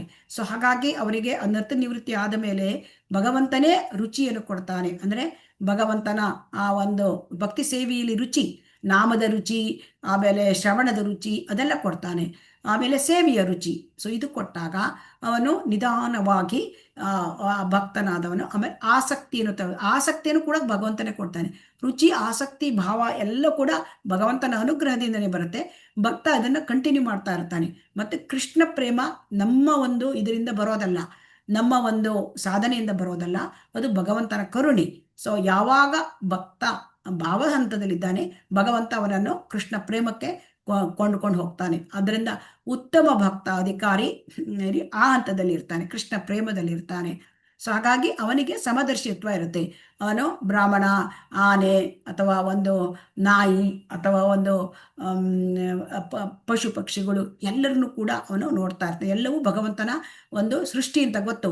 ಎಲ್ಲರಿಗೂ ಬೇರೆ ಬೇರೆ ಶರೀರ ಇದೆ. ಯಾಕಿದೆ? ಅವರವರ ಗುಣಕ್ಕೆ, ಅವರವರ ಕರ್ಮಕ್ಕೆ ಅನುಸಾರವಾಗಿ ಅವರವರಿಗೊಂದು ಶರೀರ ಬಂದಿದೆ. ನಾಯಿಗೆ ಅದು ತನ್ನ ಸ್ವಾತಂತ್ರ್ಯವನ್ನ ದುರುಪಯೋಗ ಪಡ್ಕೊಂಡಿದೆ, ಪ್ರಾಣಿ ಜನ್ಮ ಬಂದಿದೆ. ಬ್ರಾಹ್ಮಣ ಜನ್ಮ ಯಾಕೆ ಬಂದಿದೆ? ಅವನು ಒಳ್ಳೆ ಕರ್ಮವನ್ನು ಮಾಡಿದ್ದಾನೆ, ಅವನಿಗೆ ಸತ್ವಗುಣದಲ್ಲಿದ್ದಾನೆ. ಸೊ ಹಾಗಾಗಿ ಅವನಿಗೆ ಬ್ರಾಹ್ಮಣ ಜನ್ಮ. ಸೊ ಇದನ್ನೆಲ್ಲ ಗೊತ್ತಾಗತ್ತೆ. ಆದರೆ ಅವನು ದೇಹವನ್ನೇ ನೋಡುವುದಿಲ್ಲ, ಅವನು ಆತ್ಮ ಪರಮಾತ್ಮನನ್ನು ನೋಡ್ತಾನೆ. ಸೊ ಹಾಗಾಗಿ ಅವನು ಇಬ್ಬರಿಗೂ ಒಳ್ಳೇದನ್ನು ಮಾಡ್ಲಿಕ್ಕೆ ನೋಡ್ತಾನೆ. ಅಂದ್ರೆ ಯಾರಿಗೆ? ಬ್ರಾಹ್ಮಣನಿಗೂ ಒಳ್ಳೇದು ಮಾಡ್ತಾನೆ, ನಾಯಿಗೂ ಒಳ್ಳೇದು ಮಾಡ್ತಾನೆ. ಸೊ ಇದನ್ನ ಅಂತಹ ವಿದ್ವತ್ಪೂರ್ಣ ಭಕ್ತನು ಐಹಿಕ ದೇಹಗಳಿಂದ ದಾರಿ ತಪ್ಪುವುದಿಲ್ಲ, ಅವನ ದೇಹ ಭಾವನೆಯಲ್ಲಿ ಇರೋದಿಲ್ಲ, ಅವನ ಆಧ್ಯಾತ್ಮಿಕ ಕಿಡಿಯಿಂದ ಆಕರ್ಷಿತನಾಗುತ್ತಾನೆ. ಅಂದರೆ ಎಲ್ಲ ಆತ್ಮಗಳು, ಎಲ್ಲ ಜೀವಿಗಳು ಆತ್ಮ. ಆದರೆ ಈ ಶುದ್ಧ ಭಕ್ತ ಹೇಗೆ ಕೇಳಿದ್ರೆ, ಅವನು ಶುದ್ಧ ಭಕ್ತನಾದವನು ಅವನು ಪ್ರೀಚ್ ಮಾಡ್ಲಿಕ್ಕೆ ಆಗೋದಿಲ್ಲ. ಯಾಕೆಂದ್ರೆ ಅವ್ರು ಎಲ್ಲರನ್ನೂ ಭಕ್ತರು ಅಂತ ತಿಳ್ಕೊಳ್ತಾರೆ. ಅವರೆಲ್ಲರೂ ಭಕ್ತರು, ನಾನು ಯಾರಿಗೆ ಇದು ಮಾಡೋದು, ನಾನೇ ಕೆಳಗಿನ ಭಕ್ತ, ನನಗೆ ಏನು ಕಡಿಮೆ ಇದೆ ನನಗೆ ಭಕ್ತಿ ಅಂತ ತಿಳ್ಕೊಳ್ತಾರೆ. ಆದರೆ ಶುದ್ಧ ಭಕ್ತ ಶ್ರೀಲ ಪ್ರಭುಪಾದರು ಅವರು ಹೇಗೆ ಪ್ರೀಚ್ ಮಾಡಿದರು? ಹರೇ ಕೃಷ್ಣ, ಯಾರಾದ್ರೂ ಹೇಳ್ತೀರಾ? ಶುದ್ಧ ಭಕ್ತರಾದವರು, ಉತ್ತಮ ಭಕ್ತರಾದವರು ಪ್ರೀಚ್ ಮಾಡ್ಲಿಕ್ಕೆ ಆಗೋದಿಲ್ಲ, ಎಲ್ಲರನ್ನೂ ಭಕ್ತರು ಅಂತ ತಿಳ್ಕೊಳ್ತಾರೆ. ಆದ್ರೆ ಶ್ರೀಲ ಪ್ರಭುಪಾದರು ಉತ್ತಮ ಭಕ್ತರಾಗಿದ್ರು ಅಂತ ನಾವು ನೋಡಿದ್ವಿ. ಅವರು ಹೇಗೆ ಪ್ರೀಚ್ ಮಾಡ್ಲಿಕ್ಕೆ ಸಾಧ್ಯ ಆಯಿತು? ಹರೇ ಕೃಷ್ಣ. ಅವರು ಸಂಪ್ರದಾಯದಿಂದ ಬಂದ ಗುರುಗಳನ್ನು ಆಶ್ರಯಿಸಿ, ಅವ್ರ ಗುರುಗಳು ಹೇಳಿದ್ರು ಮಾತಾಜಿ, ಸರಸ್ವತಿ ಠಾಕೂರ್ ಹೇಳಿದ್ರು. ಆದರೆ ಉತ್ತಮ ಭಕ್ತರು ಮಧ್ಯಮ ಹಂತಕ್ಕೆ ಬಂದು ಅವರು ಪ್ರೀಚ್ ಮಾಡ್ತಾರೆ, ಆಯ್ತಾ? ಸೊ ಉತ್ತಮ ಭಕ್ತರು ಕೂಡ ಅವರು ಪ್ರೀಚ್ ಮಾಡುವ ಸಲುವಾಗಿ ಮಧ್ಯಮ ಹಂತಕ್ಕೆ ಬರ್ತಾರೆ ಮತ್ತು ಗುರುತಿಸ್ತಾರೆ ದೇವರು ಯಾರು, ಮತ್ತೆ ದೇವರು ಅಂದ್ರೆ ಪ್ರೀತಿಸುವ ವಸ್ತು, ಭಗವದ್ ಭಕ್ತರು, ಆಮೇಲೆ ಅಜ್ಞರು ಯಾರು, ಮತ್ತೆ ಇವರು ಅಂದ್ರೆ ನಾಸ್ತಿಕರು ಯಾರು ಗುರುತಿಸ್ತಾರೆ. ಅಜ್ಞರಿಗೆ ಅವರು ಉಪದೇಶ ಮಾಡ್ತಾರೆ. ಸೊ ಹಾಗಾಗಿ ಇಲ್ಲಿ ಶ್ರೀಲ ಪ್ರಭುಪಾದ ಇದನ್ನು ಕೂಡ ನಾವು ಇವತ್ತು ನೋಡಿದ್ದೇವೆ. ಹಾಗಾಗಿ ನಾವು ಉತ್ತಮ ಅಧಿಕಾರಿಯನ್ನ ನಾವು ಅನುಕರಣೆ ಮಾಡಬಾರ್ದು. ನಾವು ವಾಸ್ತವವಾಗಿ ಉತ್ತಮ ಅಧಿಕಾರಿಯಿಂದ ನಾವು ವಿಶ್ವ ಭ್ರಾತೃತ್ವ ಕಲಿಬೇಕು. ಯಾಕೆಂತಂದ್ರೆ ಅದು ವಿಶ್ವ ಭ್ರಾತೃತ್ವ ಈ ರಾಜಕೀಯ ವ್ಯಕ್ತಿಗಳಿಗಾಗಲಿ ಅಥವಾ ಹುಸಿ ಲೋಕೋಪಕಾರಿಗಳು ಸೋಷಿಯಲ್ ಸರ್ವಿಸ್ ಮಾಡೋರಿಗೆ ಅವ್ರಿಗೆ ಗೊತ್ತಿರೋದಿಲ್ಲ. ಅವರಿಗೆ ಆತ್ಮ ಅಂದ್ರೆ ಏನು, ಪರಮಾತ್ಮ ಅಂದ್ರೆ ಏನು, ಅವರಿಗೆ ಈ ಒಂದು ಆಧ್ಯಾತ್ಮಿಕ ಲೋಕ ಏನು ಇದೆಲ್ಲ ಗೊತ್ತಿಲ್ಲ. ಸೊ ಹಾಗಾಗಿ ನಾವು ಪಶ್ಯತಿ ಅಂದ್ರೆ ಬರೀ ಕಣ್ಣಿಂದ ನೋಡೋದು, ಅನುಪಶ್ಯತಿ ಅಂತಂದ್ರೆ ಜ್ಞಾನದ ಕಣ್ಣಿಂದ ನೋಡ್ತಕ್ಕಂಥದ್ದು. ಸೊ ಬರಿ ಕಣ್ಣಿಂದ ನೋಡಿದ್ರೆ ದೋಷಪೂರ್ಣ. ಸೊ ಅದು ಬರಿಗಣ್ಣಿಂದ ನೋಡೋದು ಅಂದ್ರೆ ಚಾಣಕ್ಯ ಪಂಡಿತರು ಹೇಳಿದಾಗೆ ಅಂದ್ರೆ ಪ್ರಾಣಿಗಳ ತರ ಆಗ್ಬಿಡುತ್ತೆ. ಸೊ ಅದರಿಂದ ನಾವು ಮನುಷ್ಯ ಜನ್ಮಕ್ಕೆ ಬಂದಾಗ ನಾವು ಈ ಒಂದು ಶಾಸ್ತ್ರಚಕ್ಷು ಜ್ಞಾನಚಕ್ಷುವನ್ನು ಬೆಳೆಸ್ಕೊಳ್ಬೇಕು. ಸೊ ಅದಕ್ಕೆ ನಾವು ಸಂಪ್ರದಾಯದಿಂದ ಬಂದ ಗುರುವು ಅವರಿಂದ ಕಲಿಬೇಕು. ಮುಖ್ಯವಾಗಿ ಇಲ್ಲಿ ಶ್ರೀಲ ಪ್ರಭುಪಾದರು ನಮಗೆ ವೇದಗಳಿಗೆ ಮತ್ತೆ ಉಪನಿಷತ್ತುಗಳಿಗೆ, ವೇದಾಂತ ಸೂತ್ರಗಳಿಗೆ, ಭಗವದ್ಗೀತೆಗಳಿಗೆ, ಭಗವದ್ಗೀತೆ ಮತ್ತು ಭಾಗವತಂಗೆ ಒಂದಕ್ಕೊಂದು ಹೊಂದಾಣಿಕೆ ಇದೆ. ಅಲ್ಲಿ ಹೇಳುವುದನ್ನೇ ಭಗವದ್ಗೀತೆಯಲ್ಲಿ ಹೇಳ್ತಾರೆ, ಉಪನಿಷತ್ತಲ್ಲಿ ಹೇಳಿದ್ದು, ವೇದಗಳಲ್ಲಿ ಹೇಳಿದ್ದನ್ನೇ ಭಗವದ್ಗೀತೆಯಲ್ಲಿ ಹೇಳಿದ್ದಾರೆ ಮತ್ತು ಭಾಗವತಮಲ್ಲಿ ಹೇಳಿದ್ದಾರೆ. ನಮಗೆ ವೇದಗಳನ್ನು, ವೇದಾಂತ ಸೂತ್ರಗಳನ್ನು ಅರ್ಥ ಮಾಡಿಕೊಳ್ತಕ್ಕಂಥ ಶಕ್ತಿ ಕಲಿಯುಗದಲ್ಲಿ ಇಲ್ಲ. ಸೊ ಅದಕ್ಕೆ ನಾವು ಶ್ರೀಮದ್ ಭಗವದ್ಗೀತೆ ಭಾಗವತವನ್ನ ನಾವು ಶ್ರವಣ ಮಾಡಬೇಕು. ಯಾರಿಂದ ಶ್ರವಣ ಮಾಡಬೇಕು? ಪರಂಪರೆಯಿಂದ ಬಂದ ಗುರುವಿನಿಂದ ಶ್ರವಣ ಮಾಡಬೇಕು. ಆಗ ನಾವು ಅರ್ಥ ಮಾಡ್ಕೊಳ್ಬೇಕು. ಸೊ ಹಾಗಾಗಿ ನಾವು ಸಾಧನೆಯನ್ನು ಮಾಡಬೇಕು. ಹೇಗೆ ಕೇಳಿದರೆ ನಾವು ಉತ್ತಮ ಭಕ್ತರ, ನಾವು ಈ ಕನಿಷ್ಠ ಭಕ್ತಿಯಿಂದ ಉತ್ತಮ ಮಧ್ಯಮ ಹಂತಕ್ಕೆ ಆದರೂ ನಾವು ಬರಬೇಕು. ಸೊ ಹಾಗೆ ಬರಲಿಕ್ಕೆ ನಾವು ಯಾವಾಗಲೂ ನಾವು ಶ್ರವಣ ಮಾಡ್ತಾ ಇರಬೇಕು. ನಾವು ಸಾಧು ಸಂಘದಲ್ಲಿ ಇರಬೇಕು.